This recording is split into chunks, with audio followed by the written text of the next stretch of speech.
ഈശോ മിശിഹായ്ക്ക് സ്തുതിയായിരിക്കട്ടെ. ഞാൻ മാണിപ്പറമ്പിലച്ചൻ. Liturgy class 11. നമ്മുടെ കർത്താവ് തന്റെ കൈകളിലെടുത്ത ശിശുവായ അന്ത്യോക്യയിൽ ഇഗ്നേഷ്യസ്, അപ്പോസ്തലനായ യോഹന്നാന്റെ ശിഷ്യനായ അന്ത്യോക്യയിൽ ഇഗ്നേഷ്യസ് തന്നെ ലിറ്റർജിയെക്കുറിച്ച് പറഞ്ഞ കാര്യങ്ങളാണല്ലോ കഴിഞ്ഞ ക്ലാസ്സിൽ നാം കേട്ടത്. ഇന്ന് നമുക്ക് ജസ്റ്റിൻ മാർട്ടിർ എന്ന അപ്പസ്തോലിക പിതാവിന്റെ സാക്ഷ്യം കേൾക്കാം. അതിനു മുമ്പ്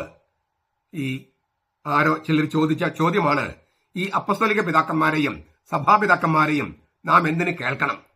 ബൈബിളിലുള്ളത് മാത്രം കേട്ടാൽ പോരെ? ആ ചോദ്യത്തിന് മറുപടി പറഞ്ഞതിന് ശേഷം ഈ ജസ്റ്റിൻ മാർട്ടിറുടെ ലിറ്റർജിയെക്കുറിച്ചുള്ള സാക്ഷ്യം നമുക്ക് കേൾക്കാം. ഈ അപ്പസ്തോലിക പിതാക്കന്മാർ അല്ലെങ്കിൽ സഭാപിതാക്കന്മാർ അവരുടെ പ്രാധാന്യം മനസ്സിലാക്കാൻ നമുക്ക് ചില ചോദ്യങ്ങൾ ചോദിക്കുക. ഈ മർക്കോസിന്റെ പേരിലുള്ള സുവിശേഷം ഉണ്ടല്ലോ, അത് മർക്കോസാണ് എഴുതിയതെന്ന് ആരാ നമ്മളോട് പറഞ്ഞേ? മർക്കോസിന്റെ ഏതെങ്കിലും മൗലിക പ്രതിയില് താൻ മർക്കോസാണ് ഈ സുവിശേഷം രചിക്കുന്നതെന്ന് എഴുതിയിട്ടുണ്ടോ? ഇല്ല. പിന്നെ എങ്ങനെയാണ് മർക്കോസാണ് രചിച്ചതെന്ന് നമുക്ക് മനസ്സിലായത്? അപ്പസ്തോലിക പിതാക്കന്മാരുടെ സാക്ഷ്യത്തിലൂടെ. മത്തായിയുടെ സുവിശേഷം മത്തായിയാണ് എഴുതിയതെന്ന് നമുക്കെങ്ങനെ മനസ്സിലായത്? ഏതെങ്കിലും മൗലിക പതിപ്പിൽ മത്തായിയുടെ പേരുണ്ടോ? ഞാനാണ് ഗ്രന്ഥകർത്താവ് എന്നുള്ള പേരുണ്ടോ? ഇല്ല. പിന്നെ മത്തായിയാണ് എഴുതിയതെന്ന് നമുക്കെങ്ങനെ മനസ്സിലായത്? അപ്പസ്തോലിക പിതാക്കന്മാരുടെയും സഭാപിതാക്കന്മാരുടെയും സാക്ഷ്യത്തിലൂടെ. ലൂക്കാസിന്റെ സുവിശേഷം അത് ലൂക്കാസാണ് എഴുതിയതെന്ന് ലൂക്കാസ് എവിടെയെങ്കിലും എഴുതി വെച്ചിട്ടുണ്ടോ? ഇല്ല, മൗലിക പതിപ്പിലില്ല. പിന്നെ നമുക്ക് എങ്ങനെ മനസ്സിലായത്? അപ്പസ്തോലിക പിതാക്കന്മാരിലൂടെയും സഭാപിതാക്കന്മാരിലൂടെയും. ബൈബിളിൽ ഏതെല്ലാം പുസ്തകങ്ങൾ ഉണ്ടെന്ന്, ഏതെല്ലാം പുസ്തകങ്ങൾ വേണമെന്ന് സഭ മനസ്സിലാക്കിയത് എങ്ങനെയാണ്, നിശ്ചയിച്ചത് എങ്ങനെയാണ്? അപ്പസ്തോലിക പിതാക്കന്മാരുടെയും സഭാപിതാക്കന്മാരുടെയും സാക്ഷ്യത്തിൽ ഉറച്ചു നിന്നുകൊണ്ട്. ഏകസത്യ ദൈവം പരിശുദ്ധ തൃത്വമാണെന്ന വിശ്വാസ സത്യം നാം രൂപപ്പെടുത്തിയത് തിരുവചനങ്ങളുടെ വെളിച്ചത്തിലാണെങ്കിലും അത് രൂപപ്പെടുത്തിയത് ആരാണ്? അപ്പസ്തോലിക പിതാക്കന്മാരും സഭാപിതാക്കന്മാരും. പിതാവും പുത്രനും പരിശുദ്ധാത്മാവും തമ്മിലുള്ള ബന്ധം ഏകദൈവമാണെങ്കിലും മൂന്നാളുകളാണ്. സത്തയിൽ ദൈവം ഒന്ന്, ആളത്വത്തിൽ മൂന്ന്. ഇത് നമുക്ക് എങ്ങനെ മനസ്സിലായി? തിരുവചനങ്ങളിൽ അവിടെയെല്ലാം കിടക്കുന്ന സംഗതികൾ കൂട്ടിയോജിപ്പിച്ച് വിശ്വാസത്യമായി നൽകിയത് ആരാണ്? അപ്പസ്തോലിക പിതാക്കന്മാരും സഭാപിതാക്കന്മാരും. ജ്ഞാനവാദം ഈ ലോകം തിന്മയാണെന്നും ഒരു ഇൻഫീരിയർ ഗോഡ് അല്ലേ, സത്യദൈവമല്ല വേറെ ഏതോ ദൈവമാണ് സൃഷ്ടിച്ചതെന്നും ശരീരം തിന്മയാണെന്നും ഒക്കെ വാദിക്കുന്ന ഗ്നോസ്റ്റിസിസം, ജ്ഞാനവാദം തെറ്റാണെന്ന് അത് നമ്മളെ ബോധ്യപ്പെടുത്തിയത് ആരാണ്? അപ്പസ്തോലിക പിതാക്കന്മാരും സഭാപിതാക്കന്മാരും. പിന്നെ അപ്പസ്തോലിക പിതാക്കന്മാരുടെയും സഭാപിതാക്കന്മാരുടെയും രചനകള് അക്കാലത്ത് ആദ്യ നൂറ്റാണ്ടില് പൗലോസിന്റെ ലേഖനങ്ങളോടൊപ്പവും സുവിശേഷങ്ങളോടൊപ്പവും സകല സ്ഥലത്തേക്കും പ്രചരിച്ചു, സഭകളിൽ വായിച്ചു. എന്തുകൊണ്ട്?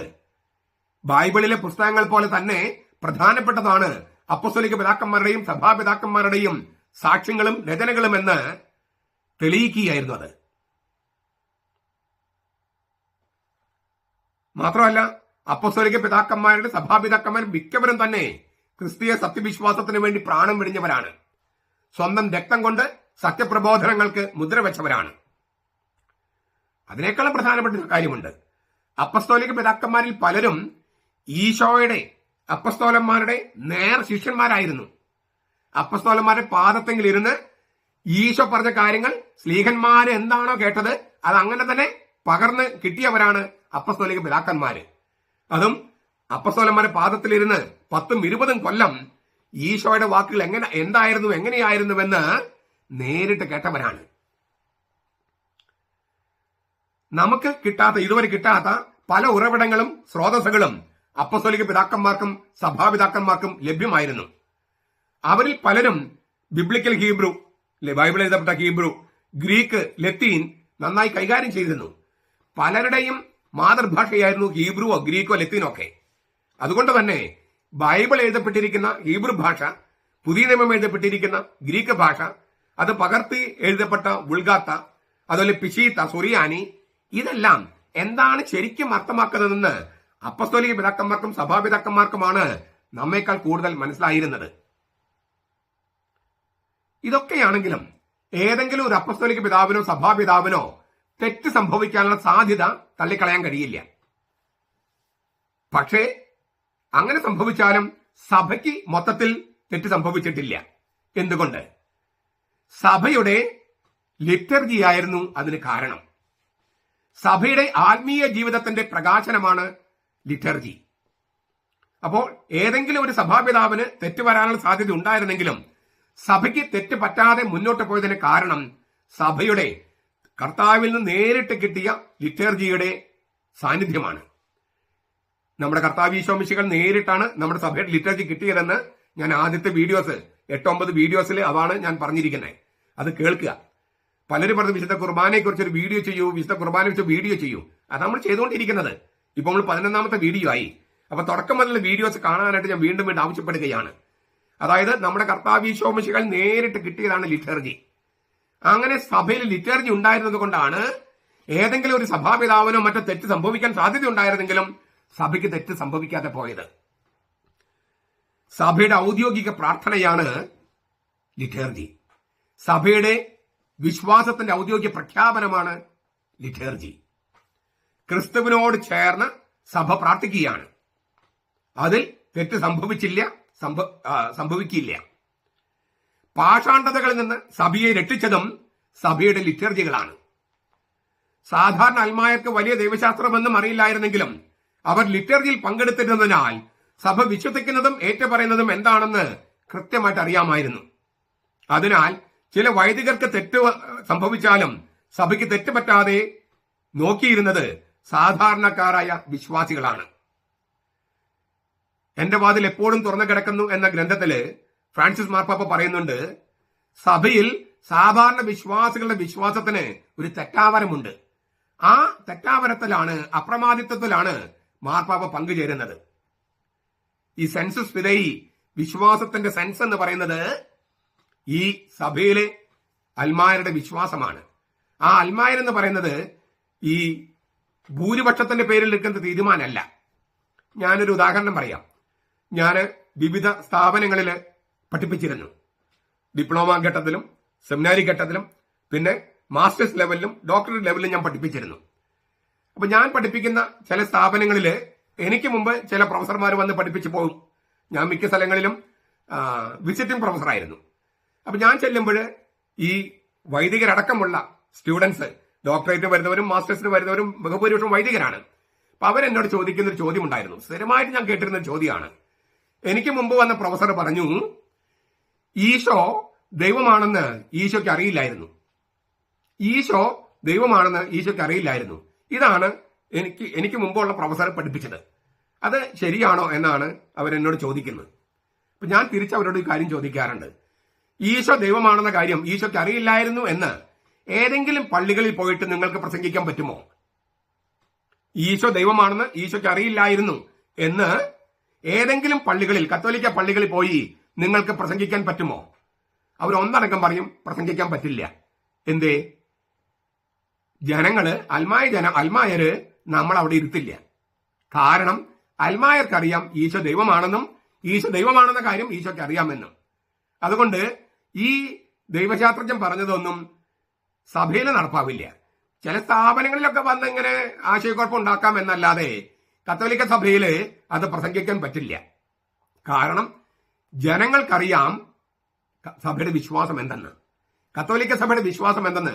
അവർക്ക് വലിയ ദൈവശാസ്ത്രം അറിയണമെന്നില്ല. പക്ഷെ ലിറ്റർജിയിൽ പങ്കെടുക്കുന്നത് കൊണ്ട് സഭ വിശ്വസിക്കുന്നത് എന്താണെന്നും പ്രഖ്യാപിക്കുന്നത് എന്താണെന്നും സാധാരണക്കാർക്കറിയാം. ഈ പെന്തക്കോസ്ത ദൈവസഭക്കാരും ബ്രദറൻ അസംബ്ലിക്കാരും യഹോവ സാക്ഷികളും പിന്നെ ബോൺ അഗൈൻ ക്രിസ്ത്യൻസ് അങ്ങനെയുള്ളവരൊക്കെ, എംപറർ ഇമ്മാനുവേല്, ഇവരൊക്കെ പലരുടെയും വീടുകൾ, കത്തോലിക്കരുടെ വീടുകൾ പോയിട്ട് പലതരത്തിൽ തെറ്റിദ്ധരിപ്പിച്ചെങ്കിലും എന്തുകൊണ്ടാണ് ബഹുഭൂരിപക്ഷം കത്തോലിക്കരും പോകാതിരുന്നത്? അവർക്ക് ദൈവശാസ്ത്രമൊന്നും അറിയില്ല. പക്ഷെ അവർക്ക് ഒരു കാര്യം അറിയാം, അവർ ലിറ്റർജിയിൽ പങ്കെടുക്കുന്നു. ആ ലിറ്റർജിയിൽ കത്തോലിക്ക സഭ അതിന്റെ വിശ്വാസം പ്രഖ്യാപിക്കുന്നു.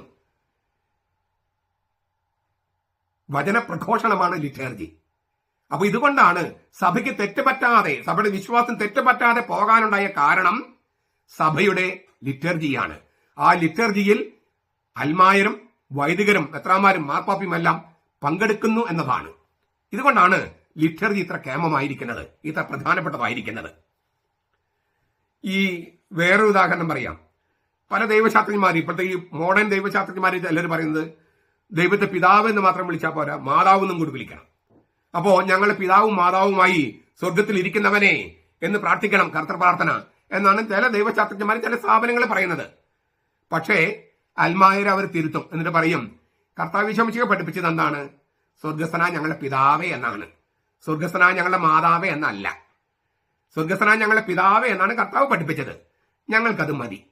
അപ്പൊ ഈ ദൈവശാസ്ത്രജ്ഞന്മാരുടെ ഈ ശുഷ്കമായ ദൈവശാസ്ത്രമെല്ലാം ചീറ്റിപ്പോകുന്നതിന് കാരണം അൽമായരുടെ സത്യവിശ്വാസം തന്നെയാണ്. അൽമായർക്ക് സത്യവിശ്വാസത്തിൽ ഉറച്ചു നിൽക്കാൻ കഴിയുന്നത് സഭയുടെ ലിറ്റർജിയിൽ പങ്കെടുക്കുന്നത് കൊണ്ടാണ്, അല്ലാതെ വലിയ വലിയ സ്ഥാപനങ്ങൾ പോയി ദൈവശാസ്ത്രം പഠിച്ചത് കൊണ്ടല്ല. ചുരുക്കത്തില് ബൈബിളിനോടൊപ്പം തന്നെ പ്രധാനപ്പെട്ട ഉറവിടങ്ങളാണ് അപ്പസ്തോലിക പിതാക്കന്മാരും സഭാപിതാക്കന്മാരും അവരുടെ രചനകളും. അവരാണ് ഈ വചനത്തിൽ ഒളിഞ്ഞുകിടക്കുന്ന വിശ്വാസ സത്യങ്ങൾ നമുക്ക് കൃത്യമായി വ്യാഖ്യാനിച്ച് തന്നത്. ഇത്രയും പറഞ്ഞത് ഞാൻ ഈ എന്തിനാണ് അപ്പസ്തോലിക പിതാക്കന്മാര്, എന്തിനാണ് സഭാപിതാക്കന്മാര്, ബൈബിളിലുള്ളത് മാത്രം പോരെ എന്ന് ചോദിക്കുന്നവർക്കുള്ള ഒരു മറുപടി തരാൻ വേണ്ടിയിട്ടാണ്. ഇനി നമുക്ക് ജസ്റ്റിൻ മാർട്ടറുടെ സാക്ഷ്യത്തിലേക്ക് പോകാം. ജസ്റ്റിൻ മാർട്ടർ അദ്ദേഹം ജനിച്ചത് ക്രിസ്തുവർഷം 100 നമുക്ക് അറിയാൻ കഴിയുന്നത്. 165 അദ്ദേഹം മരിച്ചത്. 65 വയസ്സിൽ മരിച്ചു. അദ്ദേഹത്തിന്റെ ഒരു ഗ്രന്ഥത്തിന്റെ പേരാണ് ഫസ്റ്റ് അപ്പോളജി, ആദ്യത്തെ വിശ്വാസ സമർത്ഥനം. അതിന്റെ 66 ഖണ്ഡത്തില് അദ്ദേഹം എഴുതുകയാണ്, നാം ഈ ആഹാരത്തെ കൃതജ്ഞതാ സ്തോത്രം എന്ന് വിളിക്കുന്നു. യൂക്കറിസ്റ്റ്. നമ്മുടെ പ്രബോധനം സത്യമെന്ന് വിശ്വസിക്കുന്നവരല്ലാതെ മറ്റാരും ഇതിൽ പങ്കെടുക്കാൻ നാം അനുവദിക്കുന്നില്ല. നമ്മുടെ പ്രബോധനം സത്യമെന്ന് വിശ്വസിക്കുന്നവരല്ലാതെ മറ്റാരും ഇതിൽ പങ്കെടുക്കാൻ നാം അനുവദിക്കുന്നില്ല. പാപങ്ങളുടെ മോചനത്തിന് വേണ്ടി പുതുതായി ജനിച്ചവരും മാമോദീസ മുങ്ങിയവര്, പുതുതായി ജനിച്ചവരും ക്രിസ്തുവിനോട് ഉൾച്ചേർക്കപ്പെട്ടവരുമല്ലാതെ മറ്റാരും ഇതിൽ പങ്കെടുക്കാൻ നാം അനുവദിക്കുന്നില്ല. പാപങ്ങളുടെ മോചനത്തിന് വേണ്ടി മാമോദീസ സ്വീകരിച്ച് പുതുതായി ജനിച്ചവരും ക്രിസ്തുവിനോട് ഉൾച്ചേർക്കപ്പെട്ടവരുമല്ലാതെ മറ്റാരും ഇതിൽ പങ്കെടുക്കാൻ നാം അനുവദിക്കുന്നില്ല. സാധാരണ അപ്പം പോലെയോ സാധാരണ പാനീയം പോലെയോ അല്ല നാം ഇത് സ്വീകരിക്കുന്നത്. സാധാരണ അപ്പം പോലെയോ സാധാരണ പാനീയം പോലെയോ അല്ല നാം ഇത് സ്വീകരിക്കുന്നത്. ദൈവവചനത്താൽ നമ്മുടെ കർത്താവ് ഈശോ മിശിഹ മനുഷ്യാവതാരം ചെയ്തതുകൊണ്ട് നമ്മുടെ രക്ഷയ്ക്ക് വേണ്ടിയുള്ള മാംസവും രക്തവുമായി തീർന്നു അവൻ. ദൈവവചനത്താൽ നമ്മുടെ കർത്താവ് ഈശോ മിശിഹ മനുഷ്യാവതാരം ചെയ്തതുകൊണ്ട് നമ്മുടെ രക്ഷയ്ക്ക് വേണ്ടിയുള്ള മാംസവും രക്തവുമായി തീർന്നു അവൻ. അവൻ തന്നെ നമുക്ക് കൈമാറി തന്ന കൃതജ്ഞതാ സ്തോത്ര പ്രാർത്ഥനയാൽ ഈ ആഹാര സാധനങ്ങൾ അവന്റെ മാംസരക്തങ്ങളായി മാറുന്നു. അവൻ തന്നെ നമുക്ക് കൈമാറി തന്ന കൃതജ്ഞതാ സ്തോത്ര പ്രാർത്ഥനയാൽ ഈ ആഹാര സാധനങ്ങൾ അവന്റെ മാംസരക്തങ്ങളായി മാറുന്നു. മനുഷ്യാവതാരം ചെയ്ത യേശുവിന്റെ മാംസരക്തങ്ങളായി മാറുന്ന ഈ മാറ്റത്തിലൂടെ നമ്മുടെ മാംസത്തെയും ശരീരത്തെയും അത് പോഷിപ്പിക്കുന്നു.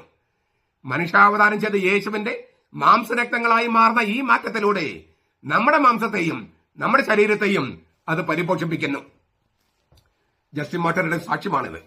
ഈ ഫസ്റ്റ് അപ്പോളജി, ആദ്യത്തെ വിശ്വാസ സമർത്ഥനം എന്ന ഗ്രന്ഥത്തിലെ മറ്റൊരു സാക്ഷ്യം കത്തോലിക്ക സഭയുടെ മതബോധനം എന്ന ഗ്രന്ഥത്തില് 1345 ഖണ്ഡത്തില് ഇങ്ങനെ കാണാം. കത്തോലിക്ക സഭയുടെ മതബോധനം 1345. ഞാനത് അങ്ങനെ തന്നെ വായിക്കുകയാണ്. 2-ാം നൂറ്റാണ്ടിൽ തന്നെ കുർബാനയുടെ ആഘോഷക്രമത്തിന്റെ അടിസ്ഥാന രൂപരേഖയെ സംബന്ധിച്ച് രക്തസാക്ഷിയായി വിശുദ്ധ ജസ്റ്റിൻ നമുക്ക് സാക്ഷ്യം നൽകുന്നുണ്ട്. ഈ രൂപരേഖ എല്ലാ മുഖ്യ ആരാധനക്രമ കുടുംബങ്ങളിലും ഇന്നോളം നിലനിൽക്കുന്നു. അന്തോണിയോസ് പിയൂസ് 138-161 എന്ന വിജാതീയ ചക്രവർത്തിക്ക് 138 മുതൽ 161 വരെ രാജ്യം ഭരിച്ചിരുന്ന വിജാതീയ ചക്രവർത്തിയാണ് അന്തോണിയോസ് പിയൂസ്.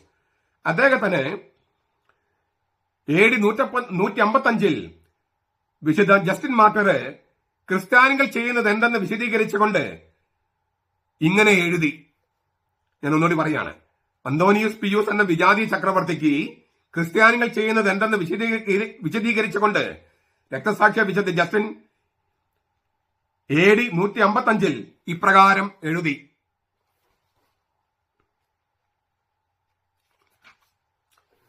എല്ലാവരുടെയും ദിവസമെന്ന് വിളിക്കുന്ന സൂര്യന്റെ ദിവസം നഗരത്തിലോ ഗ്രാമപ്രദേശത്തോ വസിക്കുന്ന എല്ലാവരും ഒരു സ്ഥലത്ത് ഒന്നിച്ചു കൂടുന്നു. അപ്പസ്തോലന്മാരുടെ വ്യാഖ്യാനങ്ങളും പ്രവാചകന്മാരുടെ ലിഖിതങ്ങളും സമയം അനുവദിക്കുന്ന ക്രമത്തിൽ വായിക്കുന്നു. വായനക്കാരൻ വായിച്ചു കഴിയുമ്പോൾ സമ്മേളനത്തിൽ അധ്യക്ഷനായിരിക്കുന്ന വ്യക്തി മഹനീയങ്ങളായ ആ കാര്യങ്ങൾ അനുകരിക്കാൻ അവരെ ഉപദേശിക്കുകയും പ്രചോദിപ്പിക്കുകയും ചെയ്യുന്നു. അതിനുശേഷം ഞങ്ങൾ എല്ലാവരും ഒരുമിച്ച് എഴുന്നേറ്റ് ഞങ്ങൾക്ക് വേണ്ടിയും എല്ലായിടത്തുമുള്ള മറ്റെല്ലാവർക്കും വേണ്ടിയും പ്രാർത്ഥിക്കുന്നു. ജീവിതം കൊണ്ടും പ്രവൃത്തികൾ കൊണ്ടും ഞങ്ങൾ നീതിമാന്മാരായി കാണപ്പെടുന്നതിനും നിത്യരക്ഷ പ്രാപിക്കുന്നതിന് പ്രമാണങ്ങളോട് വിശ്വസ്തയുള്ളവരായിരിക്കുന്നതിനും വേണ്ടി പ്രാർത്ഥിക്കുന്നു. പ്രാർത്ഥനകൾ തീരുമ്പോൾ ഞങ്ങൾ പരസ്പരം ചുംബിക്കുന്നു. അപ്പോൾ അപ്പവും വെള്ളം കലർത്തി വീഞ്ഞുമുള്ള പാനപാത്രവും സഹോദരങ്ങളുടെ മേലധ്യക്ഷനായിരിക്കുന്ന വ്യക്തിയുടെ അടുക്കലേക്ക് കൊണ്ടുവരുന്നു. അദ്ദേഹം അവ എടുത്ത് പ്രപഞ്ചത്തിന്റെ പിതാവിന് പുത്രന്റെയും പരിശുദ്ധാത്മൻ നാമത്തിൽ സ്തുതിയും മഹത്വവും സമർപ്പിക്കുന്നു. ഞങ്ങൾ ഈ ദാനങ്ങൾക്ക് യോഗ്യരായി ഗണിക്കപ്പെട്ടതിന് കുറെ സമയം അദ്ദേഹം കൃതജ്ഞത അർപ്പിക്കുന്നു. എവിക്കരിസ്തയോ. അദ്ദേഹം പ്രാർത്ഥനകളും കൃതജ്ഞതാ പ്രകാശനങ്ങളും ഉപസംഹരിച്ച് കഴിയുമ്പോൾ സന്നിഹിതരെ എല്ലാവരും ആമേൻ എന്ന് പറഞ്ഞ് ഉദ്ഘോഷിക്കുന്നു. അധ്യക്ഷൻ നന്ദി പറയുകയും ജനങ്ങൾ പ്രത്യുത്തരം പറയുകയും ചെയ്തു കഴിയുമ്പോൾ ഡീക്കന്മാർ എന്ന് ഞങ്ങൾ വിളിക്കുന്നവർ കൃതജ്ഞതാസ്തോത്രം ചെയ്യപ്പെട്ട അപ്പവും വീഞ്ഞും വെള്ളവും സന്നിഹിതരായിട്ട് എല്ലാവർക്കും പങ്കുപറ്റാൻ നൽകുന്നു. സന്നിഹിതരല്ലാത്തവർക്ക് വേണ്ടി കൊണ്ടുപോവുകയും ചെയ്യുന്നു.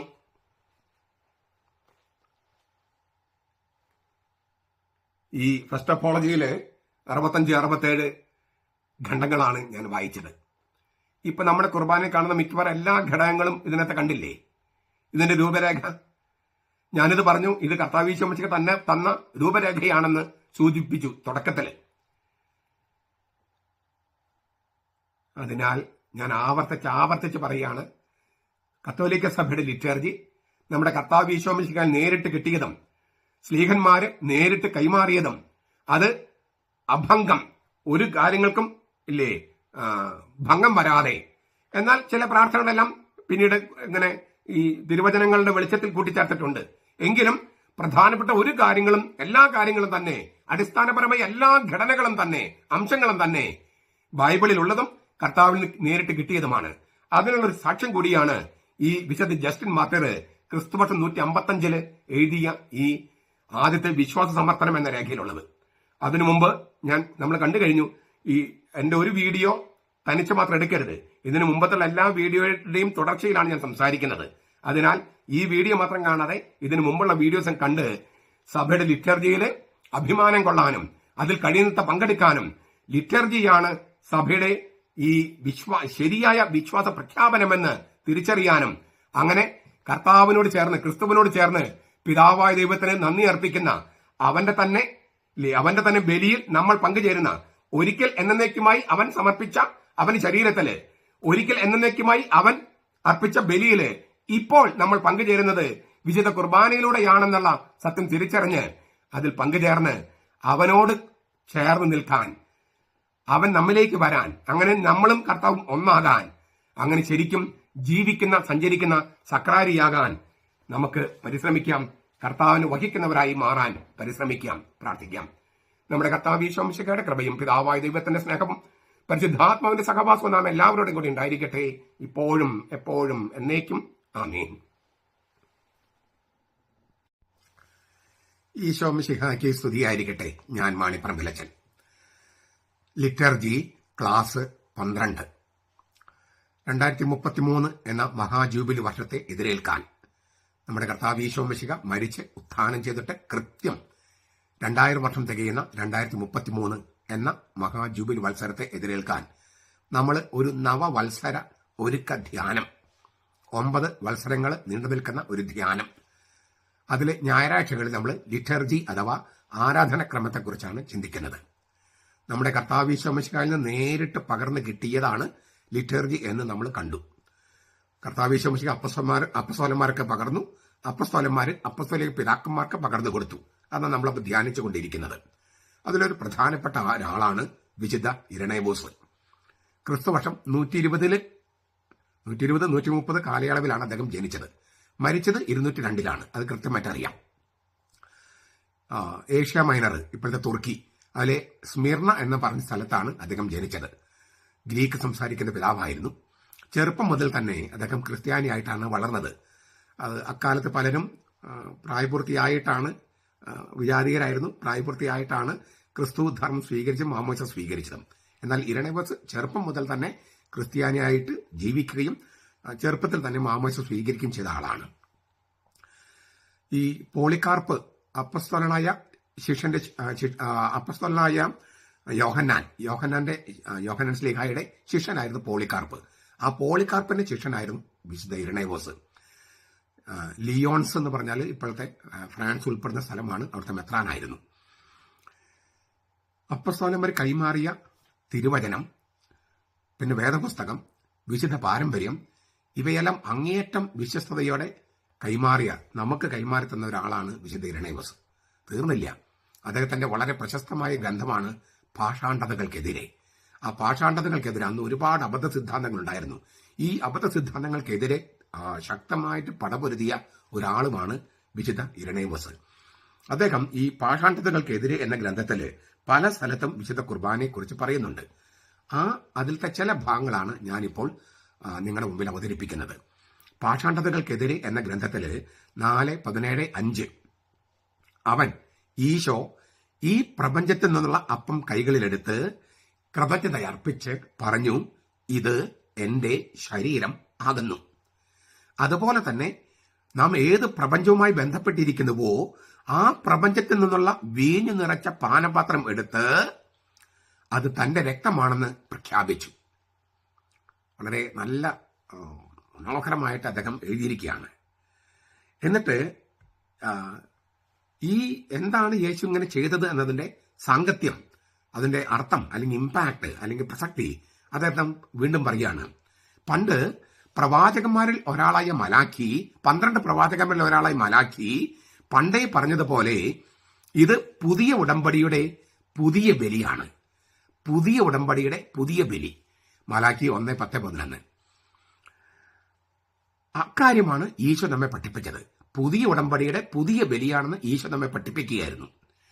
പണ്ടത്തെ ആളുകള് ദൈവത്തിന് കാഴ്ചകൾ അർപ്പിക്കുന്ന രീതി അവസാനിപ്പിക്കുമെന്നും എല്ലായിടത്തും ദൈവത്തിന് ബലിയർപ്പിക്കുന്ന പുതിയ രീതി ആരംഭിക്കുമെന്നും ഇതിലൂടെ ഈശോ വ്യക്തമാക്കുകയായിരുന്നു. ആ ബലിയാകട്ടെ ഏറ്റവും നിർമ്മലമായിരിക്കും. ഇതിലത്തെ 2 കാര്യങ്ങൾ ഞാനൊന്ന് ആവർത്തിക്കാൻ ആഗ്രഹിക്കുകയാണ്. മുമ്പത്തെ ആളുകൾ ദൈവത്തിന് കാഴ്ച അർപ്പിക്കുന്ന രീതി അവസാനിക്കും. എല്ലായിടത്തും അവന് ബലി അർപ്പിക്കുന്ന രീതി ആരംഭിക്കും. ഈ ഒരിക്കൽ എന്നേക്കുമായി സമർപ്പിക്കപ്പെട്ടതാണ് യേശുവിന്റെ കുരിശിലെ ബലി. ആ ബലി ആവർത്തിക്കാൻ കഴിയില്ല, ആവർത്തിക്കേണ്ട കാര്യമില്ല. അതിനാൽ വിശുദ്ധ കുർബാന ബലിയല്ല എന്ന് പറഞ്ഞ് പഠിപ്പിക്കുന്ന കുറെ പെന്തക്കോസ്തക്കാര്, ദൈവസഭക്കാര്, അങ്ങനെയുള്ളവരുണ്ട്. അവർക്കെതിരെയാണ് വിശുദ്ധ ഇരണേവോസ് 2-ാം നൂറ്റാണ്ടിൽ പറയുന്നത്. എല്ലായിടത്തും അവന് ബലി അർപ്പിക്കുന്ന രീതി ആരംഭിക്കും എന്ന് വെച്ചാൽ കുരിശിൽ ബലി ആവർത്തിക്കുമെന്നല്ല അതിന്റെ അർത്ഥം.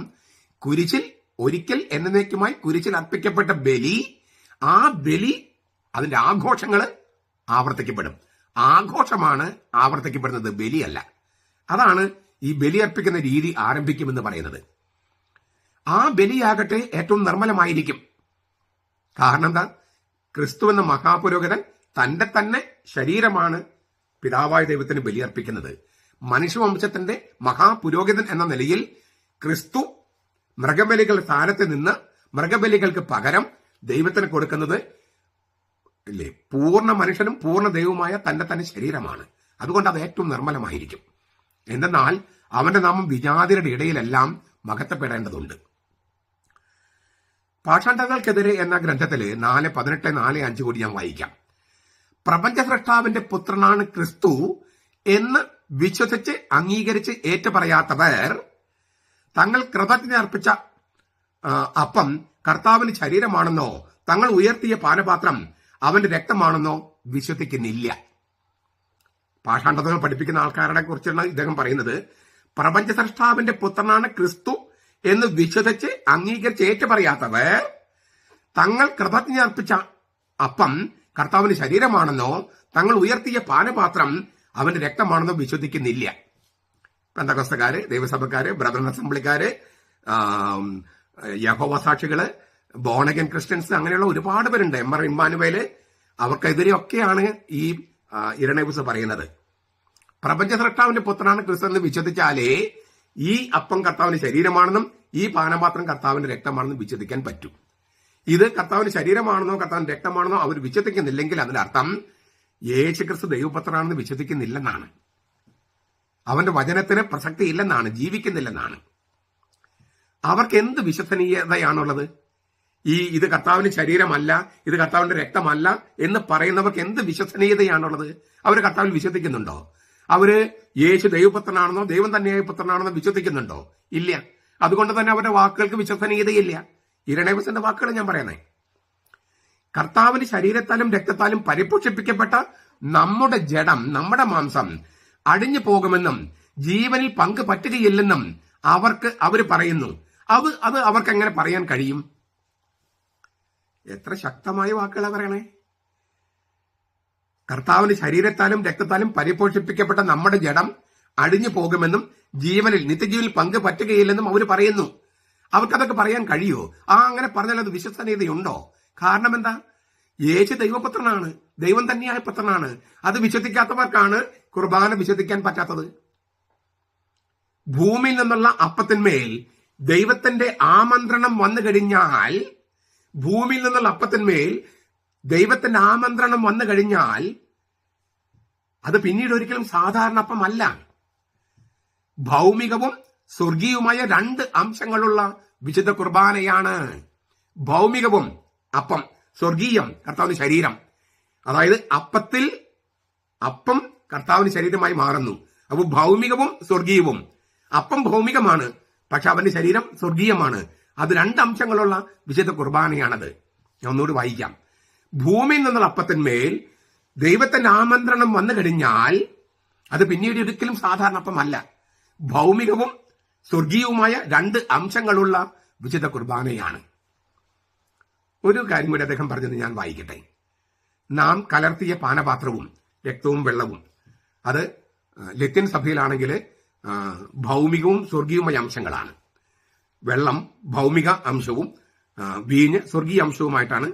അപ്പോൾ ഭൗമികവും സ്വർഗീയവുമായ അംശങ്ങൾ കൂട്ടിക്കലർത്തുകയാണ്. ക്രിസ്തുവിൽ അവൻ പൂർണ്ണ മനുഷ്യനും പൂർണ്ണ ദൈവമായിരുന്നു. അതാണ് ലത്തീൻ സഭയിൽ. സീറോ മലബാർ സഭ തുടങ്ങിയ പൗരസ്ത്യ സഭകളില് അത് ക്രിസ്തുവിന്റെ പാർശ്വത്തിൽ നിന്നൊഴുകിയ രക്തവും വെള്ളവുമാണ്. രക്തവും വെള്ളവും അത് സൂചിപ്പിക്കാനാണ് ഈ വെള്ളം രക്തത്തോട് കലർത്തുന്നത്. ഒരേ ഉറവിടത്തിൽ നിന്നാണ് രക്തവും വെള്ളവും ഒഴുകി. കർത്താവിന്റെ നിത്യജീവൻ ഇല്ലേ, ജീവജലം, ജീവരക്തം, നിത്യജീവൻ പകരുന്നത് അതിലൂടെയാണ്, മാമോദീസയിലൂടെയും കുർബാനയിലൂടെയും. അത് വ്യക്തമാക്കാൻ വേണ്ടിയാണ് ഒരേ ഉറവിടത്തിൽ നിന്ന് രക്തവും വെള്ളവും ഒഴുകി. അത് കർത്താവിൽ നിന്ന് ഒഴുകിയത് വെളിപ്പെടുത്താൻ വേണ്ടിയാണ് ഈ വെള്ളവും രക്തവും കലർത്തുന്നത്. അപ്പൊ നാം കലർത്തിയ പാനപാത്രവും നാം ചുട്ടെടുത്ത അപ്പവും ദൈവത്തിന്റെ വചനം സ്വീകരിച്ച് കഴിയുമ്പോൾ അത് ക്രിസ്തുവിന്റെ ശരീരം, ക്രിസ്തുവിന്റെ രക്തം എന്ന വിശുദ്ധ കുർബാന ആയി രൂപാന്തരപ്പെടുന്നു. അങ്ങനെ രൂപാന്തരപ്പെട്ട് കഴിയുമ്പോൾ ഒന്നുകൂടി നമുക്ക് നോക്കാം. ഈ നാം കലർത്തിയ പാനപാത്രവും നാം ചുട്ടെടുത്ത അപ്പവും അതിന്മേൽ ദൈവത്തിന്റെ വചനം വന്നു കഴിയുമ്പോൾ അത് ക്രിസ്തുവിന്റെ ശരീരവും രക്തവുമായി മാറുന്നു. ക്രിസ്തുവിന്റെ ശരീരരക്തങ്ങൾ എന്ന സത്തയിൽ നിന്ന് നാം കൈക്കൊള്ളുന്നു. അപ്പോൾ നമ്മുടെ മാംസം പരിപോഷിതമാകുന്നു. ആ സത്തയാണ് നമ്മുടെ തുണ. പിന്നെ എങ്ങനെയാണ് അവർക്ക് പറയാൻ കഴിയുക, പാഷാണ്ഡതകർക്ക് പറയാൻ കഴിയുക, നമ്മുടെ മാംസത്തിന് നിത്യജീവൻ എന്ന ദൈവത്തിന്റെ ദാനം സ്വീകരിക്കാൻ പറ്റില്ലെന്ന്? ക്രിസ്തുവിന്റെ ശരീരരക്തങ്ങൾ എന്ന സത്തയിൽ നിന്ന് നാം ഉൾക്കൊള്ളുന്നു. അപ്പൊ നമ്മുടെ മാംസം പരിപോഷിതമാകുന്നു. ക്രിസ്തുവിന്റെ സത്ത കൊണ്ട് നമ്മളെ മാംസം, നമ്മുടെ ജഡം, നമ്മുടെ ശരീരം പരിപോഷിതമാകുന്നു. ആ സത്തയാണ് നമ്മുടെ തുണ, നമ്മുടെ പിന്തുണ. അപ്പോൾ പിന്നെ എങ്ങനെയാണ് ഈ പാഷാണ്ഡികൾക്ക് പറയാൻ കഴിയുക നമ്മുടെ മാംസത്തിന്, നമ്മുടെ ജഡത്തിന് നിത്യജീവൻ എന്ന ദൈവത്തിന്റെ ദാനം സ്വീകരിക്കാൻ കഴിയുകയില്ലെന്ന്? നമ്മുടെ കർത്താവിന്റെ ശരീരരക്തങ്ങളെ പരിപോഷിപ്പിക്കപ്പെട്ട നമ്മുടെ ജഡം തന്നെ, നമ്മുടെ ശരീരം തന്നെ ദൈവവചനമായി മാറുകയല്ലേ? അപ്പോൾ നാം തന്നെ ദിവ്യകാരുണ്യമായി ക്രിസ്തുവിന്റെ ശരീരരക്തങ്ങളായി മാറുകയല്ലേ? നാം തന്നെ ക്രിസ്തുവിന്റെ ശരീരരക്തങ്ങളായി മാറുകയല്ലേ?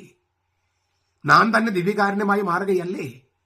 അപ്പൊ നമ്മൾ ദേവാലയത്തിൽ പുറത്തു പോകുമ്പോൾ ഞാൻ പല പ്രാവശ്യം പറഞ്ഞിട്ടുള്ള വചനം ഒന്ന് ആവർത്തിക്കുകയാണ്. ഈ പരിശുദ്ധ കന്യകാമറിയത്തിന്റെ ഗർഭത്തിൽ കടന്ന അതേ കർത്താവാണ് വേറെ രൂപത്തിൽ നമ്മുടെ ഉദരത്തില്, നമ്മുടെ വയറ്റില് സക്രാരിയിൽ ഇരിക്കുന്ന, പള്ളിയിൽ സക്രാരിയിരിക്കുന്ന അതേ കർത്താവാണ് നമ്മുടെയിലേക്ക് വരുന്നത്. അപ്പൊ നാം അവിടെ സക്രാരിയിരിക്കുന്നത് ഒരു പെട്ടിയാണ്, നമ്മളോ ജീവനുള്ള, സഞ്ചരിക്കുന്ന, ചലിക്കുന്ന സക്രാരിയാണ്. അപ്പോൾ നമ്മൾ മറിയത്തിന് കിട്ടിയ ഭാഗ്യം മറ്റൊരു തരത്തിൽ നമുക്ക് കിട്ടുകയാണ്. അതേ കർത്താവ് നമ്മുടെ ഉള്ളിലേക്ക് വരികയാണ്, നമ്മളെ സഞ്ചരിക്കുന്ന, ജീവിക്കുന്ന സക്രാരിയായിട്ട് മാറ്റുകയാണ്.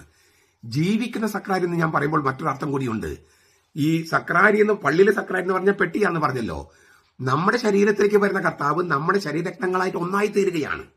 നമ്മുടെ മാംസവുമായിട്ട് നമ്മുടെ രക്തമായിട്ട് അവൻ ഒന്നായി തീരുകയാണ്. അപ്പൊ നാം തന്നെ ക്രിസ്തുവിന്റെ ശരീരരക്തങ്ങളായി രൂപാന്തരപ്പെടുകയല്ലേ എന്നാണ് ഈ വിശുദ്ധ ഇരണേവൂസ് ചോദിക്കുന്നത്. നാം തന്നെ ദിവ്യകാരുണ്യമായി മാറുകയല്ലേ? അപ്പോൾ നമ്മൾ മറ്റുള്ളവർക്ക് പോകുമ്പോൾ അവർക്ക് ദൈവത്തെ കൊടുക്കാനും പിന്നെ സ്നേഹം കൊടുക്കാനും, രണ്ടും കൊടുക്കാൻ കഴിയും എന്നല്ലേ വിശുദ്ധ ഇരണേവൂസ് പറയുന്നത്. ചുരുക്കത്തില് എങ്ങനെയാണ് ഈ ലിറ്റർജി എന്ന് പറഞ്ഞാൽ എന്താണെന്നും, അത് കർത്താവിന്റെ ശരീരമല്ല, കർത്താവിന്റെ രക്തമല്ല, വിശുദ്ധ കുർബാന പരിപാടി കർത്താവ് സ്ഥാപിച്ചിട്ടില്ല എന്നൊക്കെ കത്തോലിക്ക സഭയിൽ നിന്ന് വിട്ടുപോയവർക്ക് പറയാൻ എങ്ങനെയാണ് കഴിയുക? ഇത്രയും ആധികാരികമായ സ്ലീഹന്മാരിന് കൈമാറിക്കിട്ടിയ അതേ പാരമ്പര്യം വിശ്വസ്തമായി പറയുകയും അതേസമയം അന്ന് ഇതിനെ എതിർത്തിരുന്നവര് ഇന്ന് മാത്രമല്ല, ഇപ്പോഴല്ല, പെന്തക്കോസ്തക്കാരും ദൈവസഭക്കാരൊക്കെയും ഇപ്പൊ എതിർക്കുന്ന പോലെ അക്കാലത്തുണ്ടായിരുന്നു. അവരാണ് പാഷാണ്ഡതകൾ എന്ന് വിളിച്ചിരുന്നത്. അവർക്കെതിരെ ശക്തമായിട്ട് നിലപാടെത്ത ഇരണേവൂസ്. അപ്പൊ അന്ന് മുതല് ഈ കുർബാനയെ എതിർത്തിരുന്നവര് പ്രോട്ടസ്റ്റന്റ് സഭ ഉണ്ടായപ്പോൾ മാത്രമല്ല, പെന്തക്കോസ്തക്കാരും ദൈവസഭക്കാരും മാത്രമല്ല, യഹോവസാക്ഷികൾ മാത്രമല്ല, അക്കാലത്തും ഉണ്ടായിരുന്നു. അതിനൊക്കെ എതിർത്ത് തോൽപ്പിച്ചത് അപ്പസ്തോലിക പിതാക്കന്മാരും സ്ലീഹന്മാരും അപ്പസ്തോലിക പിതാക്കന്മാരും സഭാപിതാക്കന്മാരുമാണ്. ഇന്ന് അത് നമ്മുടെ ചുമതലയാണ്. നമ്മൾ കുർബാന പങ്കെടുത്താൽ മാത്രം പോരാ, കുർബാനത്തിൽ നിന്ന് വിശ്വസിച്ചാൽ മാത്രം പോരാ. ഇതിനെ എതിർക്കുന്ന ഒരുപാട് പേരുണ്ട്. അവരെ എല്ലാം എതിർത്ത് തോൽപ്പിക്കണം. പോരാ, പുറജാതികർക്ക് ഇതെന്താണെന്ന് അറിയില്ല, അവരിതിലേക്ക് കൊണ്ടുവരണം. അങ്ങനെ ഇത് ഒരു മഹൽ സംഭവമായിട്ട് മാറണം. ഇപ്പോ ഈ യുഗത്തിൽ, ഈ സമയത്ത് അതായിരിക്കട്ടെ. അപ്പൊ 2033 ആകുമ്പോഴേക്കും, മഹാജൂബിലി വർഷം ആകുമ്പോഴേക്കും ഈ സഭ വിട്ടുപോയവരെല്ലാം തിരിച്ചു കൊണ്ടുവരാനും ഈ കർത്താവിനെ കുറിച്ച് കേൾക്കാത്തവരെല്ലാം കേൾപ്പിക്കാനുമുള്ള അങ്ങനെ ഒരു സമ്മാനമായിരിക്കണം നമ്മൾ കർത്താവിന് കൊടുക്കേണ്ടത്. പരമാവധി പരിശ്രമിക്കുക. കർത്താവ് അനുഗ്രഹിക്കട്ടെ.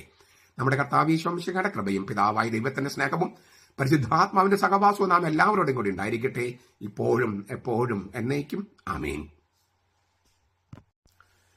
ഈശോ മിശിഹായ്ക്ക് സ്തുതിയായിരിക്കട്ടെ. ഞാൻ മാണിപ്പറമ്പിലച്ചൻ. Liturgy class 14. 2033 എന്ന മഹാജൂബിലി വത്സരം. നമ്മുടെ കർത്താവ് ഈശോ മിശിഹ മരിച്ച് ഉത്ഥാനം ചെയ്തിട്ട് കൃത്യം 2000 വർഷം തികയുന്ന 2033. അതിനൊരുക്കമായിട്ട് 9 സംവത്സരങ്ങൾ നീണ്ടു നിൽക്കുന്ന ഒരു ധ്യാന പരമ്പര നമ്മൾ ആരംഭിച്ചിട്ടുണ്ട്. അതിൽ ഞായറാഴ്ചകൾ നമ്മൾ ലിറ്റർജിയെക്കുറിച്ചാണ് ചിന്തിക്കുന്നത്. അതിൽ 14ാമത്തെ എപ്പിസോഡാണ് ഇന്ന്. നമ്മൾ 2 സഭാപിതാക്കന്മാരെ കുറിച്ചാണ് ചിന്തിക്കുന്നത്. അവർ ലിറ്റർജിയെക്കുറിച്ച് നൽകുന്ന സാക്ഷ്യങ്ങൾ. ഒന്ന്, അലക്സാണ്ട്രിയയിലെ ക്ലമന്റ്. അദ്ദേഹം ജനിച്ചത് ക്രിസ്തുവർഷം 150, മരിച്ചത് ക്രിസ്തുവർഷം 216. ടൈറ്റസ് ഫ്ലാവിയൂസ് ക്ലെമൻസ് എന്നാണ് അദ്ദേഹത്തിന്റെ പൂർണ്ണനാമം. ഒരിജൻ എന്ന് പറയുന്ന സഭാപിതാവിന്റെ അധ്യാപകനായിരുന്നു, സഭാപിതാവാണ്. അദ്ദേഹം പറയുന്ന ഒരൊറ്റ വാചകം അല്ലെങ്കിൽ ഒരു പ്രസ്താവനയാണ് ഞാൻ നിങ്ങളുടെ മുമ്പിൽ അവതരിപ്പിക്കുന്നത്. തന്റെ ചുറ്റും സഭ തന്റെ മക്കളെ ഒരുമിച്ച് കൂട്ടുന്നു. അവർക്ക് വിശുദ്ധ പാല്, ഹോളി മിൽക്ക്, അതായത് തിരുവചനം നൽകുന്നു. ശിശുവിന് എല്ലാമാണ് ഈ പാല്. അമ്മയ്ക്കും അപ്പനും അധ്യാപനും നേഴ്സിനും അത് നൽകുന്നു. വിശുദ്ധ പാല് ആദ്യം നൽകുന്നു. വിശുദ്ധ പാല് എന്നുകൊണ്ട് ഉദ്ദേശിക്കുന്നത് തിരുവചനം, ദൈവവചനം. പിന്നെ കർത്താവ് പറയുന്നു, എന്റെ മാംസം ഭക്ഷിക്കുക, എന്റെ രക്തം പാനം ചെയ്യുക. അപ്പൊ നമ്മള് മാംസവും രക്തവും കൊടുക്കുന്നു. ആദ്യം വിശുദ്ധ പാല്, തിരുവചനം, പിന്നെ മാംസവും രക്തവും. ഏറ്റവും നല്ല പോഷകാഹാരമാണ് കർത്താവ് നൽകുന്നത്. തന്റെ മാംസവും രക്തവും അവൻ ചൊരിയുകയാണ്, നൽകുകയാണ്. അതിനാൽ സഭയുടെ മക്കളുടെ വളർച്ചയ്ക്ക് യാതൊരു കുറവുമില്ല. വിശുദ്ധ പാലും പിന്നെ തിരുശരീരവും തിരുരക്തവും. എത്ര ഗംഭീരമായ വ്യാഖ്യാനമാണ്. വിശുദ്ധ വചനത്തെ വിശുദ്ധ പാല് എന്നാണ് പറയണേ. പാലും തേനും ഒഴുകുന്ന നാട്ടിലേക്ക് കൊണ്ടുപോകാന്ന് ഈ അലക്സാണ്ട്രിയയിലെ ക്ലെമന്റ് പറയുന്നത് വാസ്തവത്തിൽ വിശുദ്ധ കുർബാനയിലാണ് പൂർത്തിയാകുന്നതെന്നാണ് പറയണേ. തേനും പാലും, പാല് വചന ശുശ്രൂഷ, തേൻ കർത്താവിന് തിരുശരീരവും തിരുരക്തവും. അപ്പോൾ വാഗ്ദാന നാടാണ് പള്ളി. അവിടെ നൽകപ്പെടുകയാണ് വിശുദ്ധ പാല് ആയ തിരുവചനം, വചന ശുശ്രൂഷ, വചനപ്രഘോഷണം. വചനപ്രഘോഷണം രണ്ടാം ഘട്ടമാണ് അനാഫറ അഥവാ കൂദാശ. അതിൽ കർത്താവിന്റെ മാംസവും രക്തവും നൽകപ്പെടുന്നു. ഇതിനേക്കാൾ നല്ല പോഷകാഹാരമുണ്ടോ നമുക്കെന്നാണ് അലക്സാണ്ടറിലെ ക്ലെമന്റ് ചോദിക്കണേ. ഇത് ക്രിസ്തുവർഷം 150 ഇല്ലേ, 216 ആ കാലത്ത് ജീവിച്ചിരുന്ന ആളാന്ന് ഓർക്കണം. കോൺസ്റ്റന്റൈൻ ചക്രവർത്തി 5-ാം നൂറ്റാണ്ടിലും 4-ാം നൂറ്റാണ്ടിലും ഉണ്ടാക്കിയതാണ് കുർബാന എന്ന് പറഞ്ഞ് നടക്കുന്നവർക്കുള്ള ഉത്തരാണ് ഞാൻ പറയുന്നത്. ഒരിജൻ, അടുത്തൊരു സാക്ഷ്യം ഒരിജന്റെയാണ്. അദ്ദേഹം ജനിച്ചത് 185, മരിച്ചത് 254. 2000-ഓളം പ്രബന്ധങ്ങൾ എഴുതിയ മഹാവേദശാസ്ത്രിയാണ് ഈ ഒരിജൻ. ആദിമസഭയിൽ ഏറ്റവും വലിയ ജീനിയസ് ആയിരുന്നു. ആ ഒരിജന്റെ 3 പ്രസ്താവനകളാണ് ഞാൻ ഇന്ന് പറയുന്നത്. ഒന്ന്, ചെൽസസിനെതിരെ എന്ന് പറഞ്ഞിട്ടുള്ള രേഖയുണ്ട്, കോൺട്രാ ചെൽസസ്. അതിന് 8:33 ഞാൻ വായിക്കുന്നത്. നാം പ്രപഞ്ച സൃഷ്ടാവിന് നന്ദി അർപ്പിക്കുന്നു. നാം സ്വീകരിച്ച അനുഗ്രഹങ്ങൾക്ക് സ്തോത്രം ചെയ്യുന്നു. പിന്നെ സമർപ്പിക്കപ്പെട്ട അപ്പം നാം ഭക്ഷിക്കുന്നു. ഈ അപ്പം ഒരു പ്രാർത്ഥനയിലൂടെ വിശുദ്ധ ശരീരമായി മാറിയതാണ്. ഈ അപ്പം ഒരു പ്രാർത്ഥനയിലൂടെ വിശുദ്ധ ശരീരമായി മാറിയതാണ്. പിന്നീട് ബെനഡിക്ട് മാർപ്പാപ്പ അദ്ദേഹത്തിന്റെ വാക്കുകൾ കഴിഞ്ഞിട്ട് ഞാൻ പറയാം. അത് ആർജവത്തോടെ സ്വീകരിക്കുന്നവരെ അത് വിശുദ്ധീകരിക്കുന്നു. ഈ അപ്പം ഒരു പ്രാർത്ഥനയിലൂടെ വിശുദ്ധ ശരീരമായി മാറിയതാണ്. അത് ആർജവത്തോടെ സ്വീകരിക്കുന്നവരെ അത് വിശുദ്ധീകരിക്കുന്നു. ബെനഡിക്ട് മാർപ്പാപ്പ പറയുന്നത് സഭയുടെ പ്രാർത്ഥന മൂലമാണ് ഈ മാറ്റം സംഭവിക്കുന്നത്. അപ്പവും വീഞ്ഞും കർത്താവിന് തിരുശരീര രക്തങ്ങളായി മാറുന്നത്. കാരണം കർത്താവ് അത് സഭയെ ഏൽപ്പിച്ചിരിക്കുന്നു. ഇതെന്റെ ഓർമ്മയ്ക്കായി ചെയ്യുവനെന്ന് പറഞ്ഞ് കർത്താവ് കൽപ്പിച്ചിരിക്കുന്നു. ഒരു ഉത്തരവാണത്. ആ ഉത്തരവ് നിറവേറ്റുന്ന സഭ, ആ കർത്താവ് തന്നെ അഭിഷേകം ചെയ്ത പുരോഹിതന്മാര് കർത്താവിന്റെ നാമത്തിൽ കർത്താവിൽ നിന്ന് കർത്താവ് പഠിപ്പിച്ച പ്രാർത്ഥന, കർത്താവ് അരുളി ചെയ്ത വാക്കുകൾ അരുളി ചെയ്യാണ്. അങ്ങനെ ചെയ്യണമെന്ന് കർത്താവ് തന്നെ പറഞ്ഞത്. അപ്പൊ സഭയുടെ പ്രാർത്ഥനയിലൂടെയാണ് ഇത് സംഭവിക്കുന്നത്. ഈ മാറ്റം സംഭവിക്കുന്നത് അപ്പം ശരീരമായി മാറുന്നതും പിന്നെ വീഞ്ഞ് തിരക്തമായി മാറുന്നതും കർത്താവിന്റെ വചനത്തിന്റെ പ്രാർത്ഥന മൂലമാണ്. അതുതന്നെയാണ് ഈ ഒരിജൻ പറഞ്ഞ വാക്കുകളാണ് ബെനഡിക്ട് മാർപ്പാപ്പ പിന്നീട് ഉപയോഗിക്കുന്നത് പറയാം.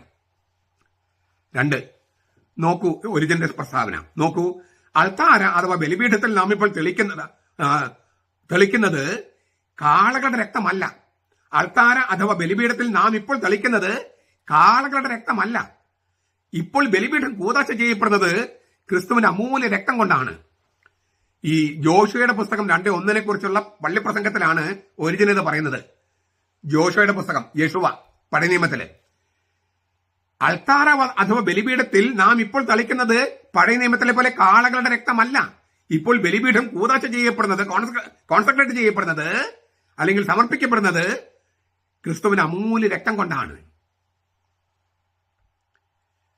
3-ാമത്തെ പ്രസ്താവന, ഈ പുറപ്പാട് പുസ്തകം 13:3 കുറിച്ചുള്ള പള്ളിപ്രസംഗവും പിന്നെ സംഖ്യയുടെ പുസ്തകം 7:2 കുറിച്ചുള്ള പള്ളിപ്രസംഗവും, അതിന് ആ രണ്ടും കൂടി ചേർത്താണ് ഞാൻ പറയുന്നത്. ദൈവിക രഹസ്യങ്ങളിൽ പങ്കെടുക്കുന്നത് നിങ്ങൾക്ക് ശീലമാണ്. നിങ്ങൾ സ്വീകരിച്ച കർത്താവിന്റെ ശരീരത്തിലെ ഒരു ചെറിയ തരി പോലും താഴെ പോകാതിരിക്കാൻ തക്ക വിധം നിങ്ങളത് ആദരവോടെ കൈകാര്യം ചെയ്യുന്നു. അവന്റെ ശരീരത്തെ അവഗണിക്കുന്നതിനേക്കാൾ ചെറിയ പാപമാണോ അവന്റെ വചനത്തെ അവഗണിക്കുന്നത്? നിങ്ങൾക്ക് കാര്യം മനസ്സിലായോ? വിശുദ്ധ കുർബാന സ്വീകരിക്കുമ്പോൾ നമ്മൾ അതീവ ആദരവോടെയും ബഹുമാനത്തോടെയാണ് കർത്താവിനെ നമ്മൾ കൈകാര്യം ചെയ്യാണ്. കൈകൾ സ്വീകരിക്കുകയാണെങ്കിലും വായിൽ സ്വീകരിക്കുകയാണെങ്കിലും അങ്ങേയറ്റം ശ്രദ്ധയോടെയാ. അത് താഴെ വീഴാതിരിക്കാൻ, ഒരു പൊടി പോലും പോകാതിരിക്കാനൊക്കെ നമ്മൾ ശ്രദ്ധിക്കുന്നു. അങ്ങനെ ഇത്രമാത്രം നമ്മൾ ആദരവോടെ കർത്താവിന്റെ ശരീരത്തെ കൈകാര്യം ചെയ്യുമെങ്കിൽ അവന്റെ വചനത്തെയും, അതായത് തിരുവചനത്തെയും നമ്മൾ അതുപോലെ തന്നെ ആദരവോടെ കൈകാര്യം ചെയ്യണ്ടേ എന്നാണ് ചോദിക്കുന്നത്. തിരുവചനത്തെ നമ്മൾ അതുപോലെ കൈകാര്യം ചെയ്യണ്ടേ? കാരണം ജീവന്റെ അപ്പം എന്ന് പറഞ്ഞ 2 സംഗതികളാണ്. ജീവന്റെ അപ്പം 2 സംഗതികളാണ്, ദൈവവചനവും കൂദാശകളും. പ്രോട്ടസ്റ്റന്റ് സഭകൾക്ക്, അകത്തോലിക്ക സഭകൾക്ക് ഒന്നേ ഉള്ളൂ. കത്തോലിക്കർക്ക് കൂദാശകൾക്കാണ് കൂടുതൽ പ്രാധാന്യം, വചനത്തിന് കുറവാ. അത് തിരുത്താനാണ് ഒരിജിൻ പറയുന്നത്. ജീവന്റെ അപ്പം എന്ന് പറഞ്ഞാൽ 2 സംഗതികളാണ്, ദൈവവചനവും കൂദാശകളും. കൂദാശകൾ അങ്ങേയറ്റം ആദരവോടെ നമ്മൾ കൈകാര്യം ചെയ്യുമെങ്കിൽ ദൈവവചനത്തെയും അതുപോലെ തന്നെ ചെയ്യണമെന്നാണ് ഒരിജൻ പറയുന്നത്. ആദരവ് മാത്രമല്ല, അത് പഠിക്കാനുള്ള മനസ്സുകൂടി വേണമെന്നാണ്. ദൈവത്തിന്റെ വചനത്തിന്റെ മാംസമാണ് യഥാർത്ഥ ആഹാരമെന്ന് നിങ്ങൾക്കറിയില്ലേ? ദൈവത്തിന്റെ വചനത്തിന്റെ മാംസമാണ്. അവിടെ രണ്ടുമുണ്ട്. അവിടെ വചനം, ലോഗോസ്, ആള്, യേശു എന്ന ആള്, അവന്റെ വാക്കും അവന്റെ ശരീരവും. ഇത് രണ്ടുമാണ് യഥാർത്ഥ ആഹാരം എന്ന് നിങ്ങൾക്ക് അറിഞ്ഞുകൂടെ? ലിറ്റർജിയെക്കുറിച്ച്, വിശുദ്ധ കുർബാനയെക്കുറിച്ച് ആദിമ നൂറ്റാണ്ടുകളിൽ സ്ലീഹന്മാരിൽ നിന്ന് പകർന്നു കിട്ടിയ പാരമ്പര്യമാണ് സഭാപിതാക്കന്മാർ നമുക്ക് നൽകുന്നത്. അത് വളരെ പ്രധാനപ്പെട്ട സാക്ഷ്യമാണ്. 1800 വർഷങ്ങൾക്ക് മുമ്പുള്ളൊരു പൗരാണിക സാക്ഷ്യം. അതുകൊണ്ട് ഈ അടുത്ത കാലത്ത് ഉണ്ടായതാണ് ഇതെന്നൊന്നും വിചാരിക്കരുത്. അത്രയും പൗരാണികമായ സാക്ഷ്യങ്ങളാണ്. സഭാപിതാക്കന്മാരുടെ സാക്ഷ്യങ്ങളുടെ പ്രാധാന്യം ഞാൻ മുമ്പ് പറഞ്ഞിട്ടുണ്ട്. ചുരുക്കത്തില് നമ്മൾ കുർബാനയോട് അങ്ങേയറ്റം ആദരവുള്ളതുപോലെ തന്നെ തിരുവചനത്തോടും ആദരവ് വേണം.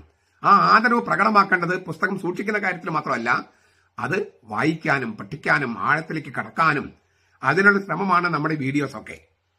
നിങ്ങൾ ഈ ലിറ്റർജിയെ കുറിച്ചുള്ള ന്യൂസ് മാത്രം കാണുന്നവരാകാതെ ഈ ഗഹനമായ കാര്യങ്ങൾ, ഇത് കുറെ കൂടി ശാശ്വതമായ കാര്യങ്ങളാണ്. അപ്പൊ ലിറ്റർജിയെ കുറിച്ചുള്ള ക്ലാസ് ആദ്യത്തെ കേൾക്കുക.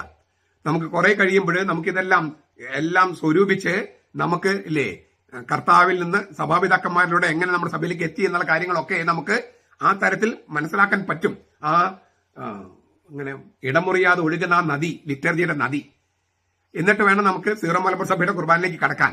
ഇതിന്റെ പശ്ചാത്തലമൊക്കെ നന്നായിട്ട് അറിഞ്ഞിട്ട് വേണം അതിലേക്ക് കടക്കാൻ. അല്ലെങ്കിൽ എല്ലാം നമ്മൾ ഈ അടുത്ത കാലത്ത് തട്ടിക്കൂട്ടിയതാന്ന് തോന്നലുണ്ടാകും. അങ്ങനെ വരാതിരിക്കാൻ നമ്മൾ വളരെ അടിത്തറയിട്ട് നമ്മൾ പോകുന്നതിന് കാരണം അതാണ്. കുറേശ്ശെയാണ് നമ്മൾ പോകുന്നത്. പക്ഷെ നിങ്ങൾ അങ്ങനെ എഴുതി നോട്ടെടുത്ത് അങ്ങനെ പഠിച്ച് അങ്ങനെ എന്നിട്ട് വേണം നമ്മൾ പള്ളിയിൽ പോയിട്ട് ലിറ്റർജിയിൽ പങ്കെടുക്കാൻ. ഈ പറഞ്ഞ കാര്യങ്ങളൊക്കെ വെച്ചുകൊണ്ട് ലിറ്റർജിയിൽ പങ്കെടുത്ത് നോക്കുക. ഓരോ സഭാപിതാവും ഓരോ പുതിയ ആശയം ഇടുന്നത് കണ്ടില്ലേ? ഇപ്പൊ വിശുദ്ധ പാൽ എന്ന വാക്ക്, അല്ലെങ്കിൽ ദൈവത്തിന്റെ വചനത്തിന്റെ മാംസമാണ് യഥാർത്ഥ ആഹാരം എന്ന വാക്ക്, അല്ലെങ്കിൽ ദൈവവചനവും ജീവന്റെ അപ്പം എന്ന് പറഞ്ഞാൽ ഈ രണ്ട് സംഗതികളുമാണെന്ന് യോഹന്നാന്റെ സുവിശേഷത്തിൽ കിടപ്പുണ്ട്. പക്ഷെ അത് വ്യക്തമാക്കി തന്നത് ഒരിജനാണ്. അപ്പൊ ഇങ്ങനെയുള്ള ഈ മനോഹരമായ വ്യാഖ്യാനങ്ങൾ കൂടി കേട്ടിട്ട് വേണം, ധ്യാനിച്ചിട്ട് വേണം നമ്മൾ കുർബാനയിൽ സംബന്ധിച്ച് തിരിച്ചു വന്നാലും നമ്മൾ ജീവന്റെ വചനമായ കുർബാന മാത്രം കൈക്കൊണ്ടാൽ പോരാ, വചനത്തിലേക്കും കടക്കണം. അപ്പോഴാണ് ശരിക്കും ക്രിസ്തുവിന്റെ ശിഷ്യന്മാരാകുക. ക്രിസ്തുവിന്റെ ശിഷ്യന്മാരെന്നാ പറഞ്ഞത്. ക്രിസ്ത്യാനി എന്ന് പറഞ്ഞാൽ വെറും വിശ്വാസികൾ മാത്രമല്ല, ശിഷ്യന്മാരാണ്. ശിഷ്യന്മാരുടെ ദൗത്യം അറിയാലോ. അതിനാൽ നമുക്ക് ഓരോരുത്തർക്കും കർത്താവിന്റെ ശിഷ്യനായി മാറാൻ തക്ക വിധം ജീവന്റെ അപ്പമായ വചനവും കൂദാശകളും നമുക്ക് ഈ തരത്തിൽ കൈകാര്യം ചെയ്യാനായിട്ട് പരിശ്രമിക്കാം. കർത്താവ് അനുഗ്രഹിക്കട്ടെ. നമ്മുടെ കർത്താവ് ഈശോ മിശിഹായുടെ കൃപയും പിതാവായ ദൈവത്തിന്റെ സ്നേഹവും പരിശുദ്ധാത്മാവിന്റെ സഹവാസവും നാം എല്ലാവരോടും കൂടി ഉണ്ടായിരിക്കട്ടെ, എപ്പോഴും എന്നേക്കും. ആമേൻ. ഈശോ മിശിഹായ്ക്ക് സ്തുതിയായിരിക്കട്ടെ. ഞാൻ മാണിപ്പറമ്പിലച്ചൻ. Liturgy class 15. നമ്മൾ 2033 എന്ന മഹാജൂബിലി വത്സരത്തിന് നമ്മുടെ കർത്താവ് ഈശോ മിശിഹ മരിച്ചുത്ഥാനം ചെയ്തിട്ട് കൃത്യം 2000 വർഷം തികയുന്ന വത്സരമാണ് 2033. അതിലേക്ക് നമ്മൾ അടുത്തുകൊണ്ടിരിക്കുകയാണ്. അതിനൊരുക്കമായിട്ട് നവവത്സര ധ്യാനം, 9 വത്സരം നീണ്ടു നിൽക്കുന്ന ഒരു ധ്യാനം. അതിൽ ഞായറാഴ്ചകൾ നമ്മൾ ലിറ്റർജിയെക്കുറിച്ചാണ്. നമ്മുടെ കർത്താവ് ഈശോ മിശിഹ ലിറ്റർജി എങ്ങനെ നമുക്ക് നേരിട്ട് കൈയേൽപ്പിച്ച് തന്നു എന്ന കാര്യം പറഞ്ഞുകൊണ്ടാണ്, അത് ദീർഘമായി പറഞ്ഞുകൊണ്ടാണ് നമ്മൾ തുടങ്ങിയത്. പിന്നെ കർത്താവിന്റെ കാലശേഷം കഴിഞ്ഞ് പിന്നെ വരുന്ന സ്ലീഹന്മാരും പിന്നെ സ്ലീഹന്മാരുടെ ശ്ലൈഹിക പിതാക്കന്മാര്, അപ്പസ്തോലിക പിതാക്കന്മാര്, ആ അപ്പസ്തോലിക പിതാക്കന്മാരുടെ കാര്യമാണ് നമ്മൾ ചർച്ച ചെയ്തുകൊണ്ടിരിക്കുന്നത്. അതായത് കർത്താവ്, സ്ലീഹന്മാര്, പിന്നെ സ്ലീഹന്മാരുടെ ശിഷ്യന്മാര്. അവർ പറഞ്ഞൊക്കെ വളരെ നമ്മളെക്കാൾ പറയുന്നതിനേക്കാളും ആധികാരികതയുണ്ടല്ലോ. ഇന്ന് നമ്മൾ ചിന്തിക്കുന്നത് വളരെ പ്രധാനപ്പെട്ട ഒരു സഭാപിതാവിനെയാണ്, അപ്പസ്തോലിക പിതാവിനെയാണ്. കാർത്തേജിലെ വിശുദ്ധ സിപ്രിയാൻ, ആഫ്രിക്കയിൽ നിന്നുള്ള ഒരു മെത്രാനാണ്. വളരെ ശരിക്കും നമ്മൾ പഠനവിധേയമാക്കേണ്ട ഒരു വ്യക്തിയാണ് ഈ കാർത്തേജിലെ വിശുദ്ധ സിപ്രിയാൻ. അദ്ദേഹം കർത്തൃപ്രാർത്ഥന എന്ന് പറഞ്ഞിട്ടുള്ള ഒരു രചനയുണ്ട് അദ്ദേഹത്തിന്റെ. അതിനകത്ത് അദ്ദേഹം പറയുന്നു. അപ്പൊ ഞാൻ അദ്ദേഹത്തിന്റെ വാചനങ്ങൾ പറഞ്ഞിട്ട് ഞാൻ അതിന് ചെറിയൊരു വ്യാഖ്യാനം നൽകാം. കർത്തൃപ്രാർത്ഥനയെ കുറിച്ചുള്ള അദ്ദേഹത്തിന്റെ ഒരു വ്യാഖ്യാനത്തിൽ പറയുന്നത് സംഗതിയാണ്: ഈ അപ്പം എന്നും തരണമേ എന്ന് നാം പ്രാർത്ഥിക്കുന്നു. എന്നാൽ ക്രിസ്തുവിലായിരിക്കുന്നവർ അനുദിനം സ്വീകരിക്കുന്നത് രക്ഷയുടെ ആഹാരമായ വിശുദ്ധ കുർബാനയാണ്. രക്ഷയുടെ ആഹാരം, ദ ഫുഡ് ഓഫ് സാൽവേഷൻ എന്നാണ് അദ്ദേഹം വിളിക്കുന്നത്. ഞാൻ കഴിഞ്ഞ ദിവസം പറഞ്ഞിരുന്നു, ഓരോ സഭാപിതാവും കുർബാനയെക്കുറിച്ചുള്ള വളരെ മനോഹരമായ നോവൽ, പുതുതായിട്ടുള്ള നമ്മൾ ചിന്തിക്കാത്ത ചക്രവാളങ്ങളിലേക്ക് നമ്മൾ കൊണ്ടുപോകുന്നുണ്ട്. ഈ വിശുദ്ധ കുർബാനയെ ദ ഫുഡ് ഓഫ് സാൽവേഷൻ എന്നാണ് വിശുദ്ധ സിപ്രിയാൻ വിശേഷിപ്പിക്കുന്നത്. ഈ അപ്പം എന്നും തരണമേ എന്ന് നാം പ്രാർത്ഥിക്കുന്നു. എന്നാൽ ക്രിസ്തുവിലായിരിക്കുന്നവർ അനുദിനം സ്വീകരിക്കുന്നത് രക്ഷയുടെ ആഹാരമായ വിശുദ്ധ കുർബാനയാണ്. അങ്ങനെ സ്വീകരിച്ചവർ മാരകപാപത്തിൽ വീഴാതിരിക്കാനും അങ്ങനെ ദിവ്യകാരണം സ്വീകരിക്കുന്നത് മുടങ്ങാതിരിക്കാനും മനസ്സിരുത്തട്ടെ. സ്വർഗീയ അപ്പത്തിൽ നിന്ന് മാറ്റി നിർത്തപ്പെടുന്നത് ക്രിസ്തുവിന്റെ ശരീരത്തിൽ നിന്ന് വേർപ്പെടുന്നത് തന്നെയാണല്ലോ. സ്വർഗീയ അപ്പത്തിൽ നിന്ന് മാറ്റി നിർത്തപ്പെടുന്നത്, മാരകപാപം ചെയ്താലും സ്വീകരിക്കാൻ പറ്റില്ല, അപ്പൊ ഇന്ന് മാറ്റി നിർത്തപ്പെട്ടാൽ ക്രിസ്തുവിന്റെ ശരീരത്തിൽ നിന്ന് വേർപ്പെടുന്നത് തന്നെയാണല്ലോ. അവിടെ ക്രിസ്തുവിന്റെ ശരീരം എന്ന് പറഞ്ഞാൽ സഭയാണ് ഉദ്ദേശിക്കുന്നത്. സ്വർഗീയ അപ്പത്തിൽ നിന്ന് മാറ്റി നിർത്തപ്പെട്ടാൽ ക്രിസ്തുവിന്റെ ശരീരത്തിൽ നിന്ന് മാറ്റി നിർത്തപ്പെടുകയാണ്, വേർപ്പെടുകയാണ്. മനുഷ്യപുത്രന്റെ മാംസം തിന്നുകയും അവന്റെ രക്തം പാനം ചെയ്യുകയും ചെയ്യുന്നില്ലെങ്കിൽ നിങ്ങൾക്ക് നിങ്ങളിൽ ജീവനില്ലെന്ന് കർത്താവ് ഈശോമിശിഹ തന്നെയാണ് മുന്നറിയിപ്പ് നൽകിയത്.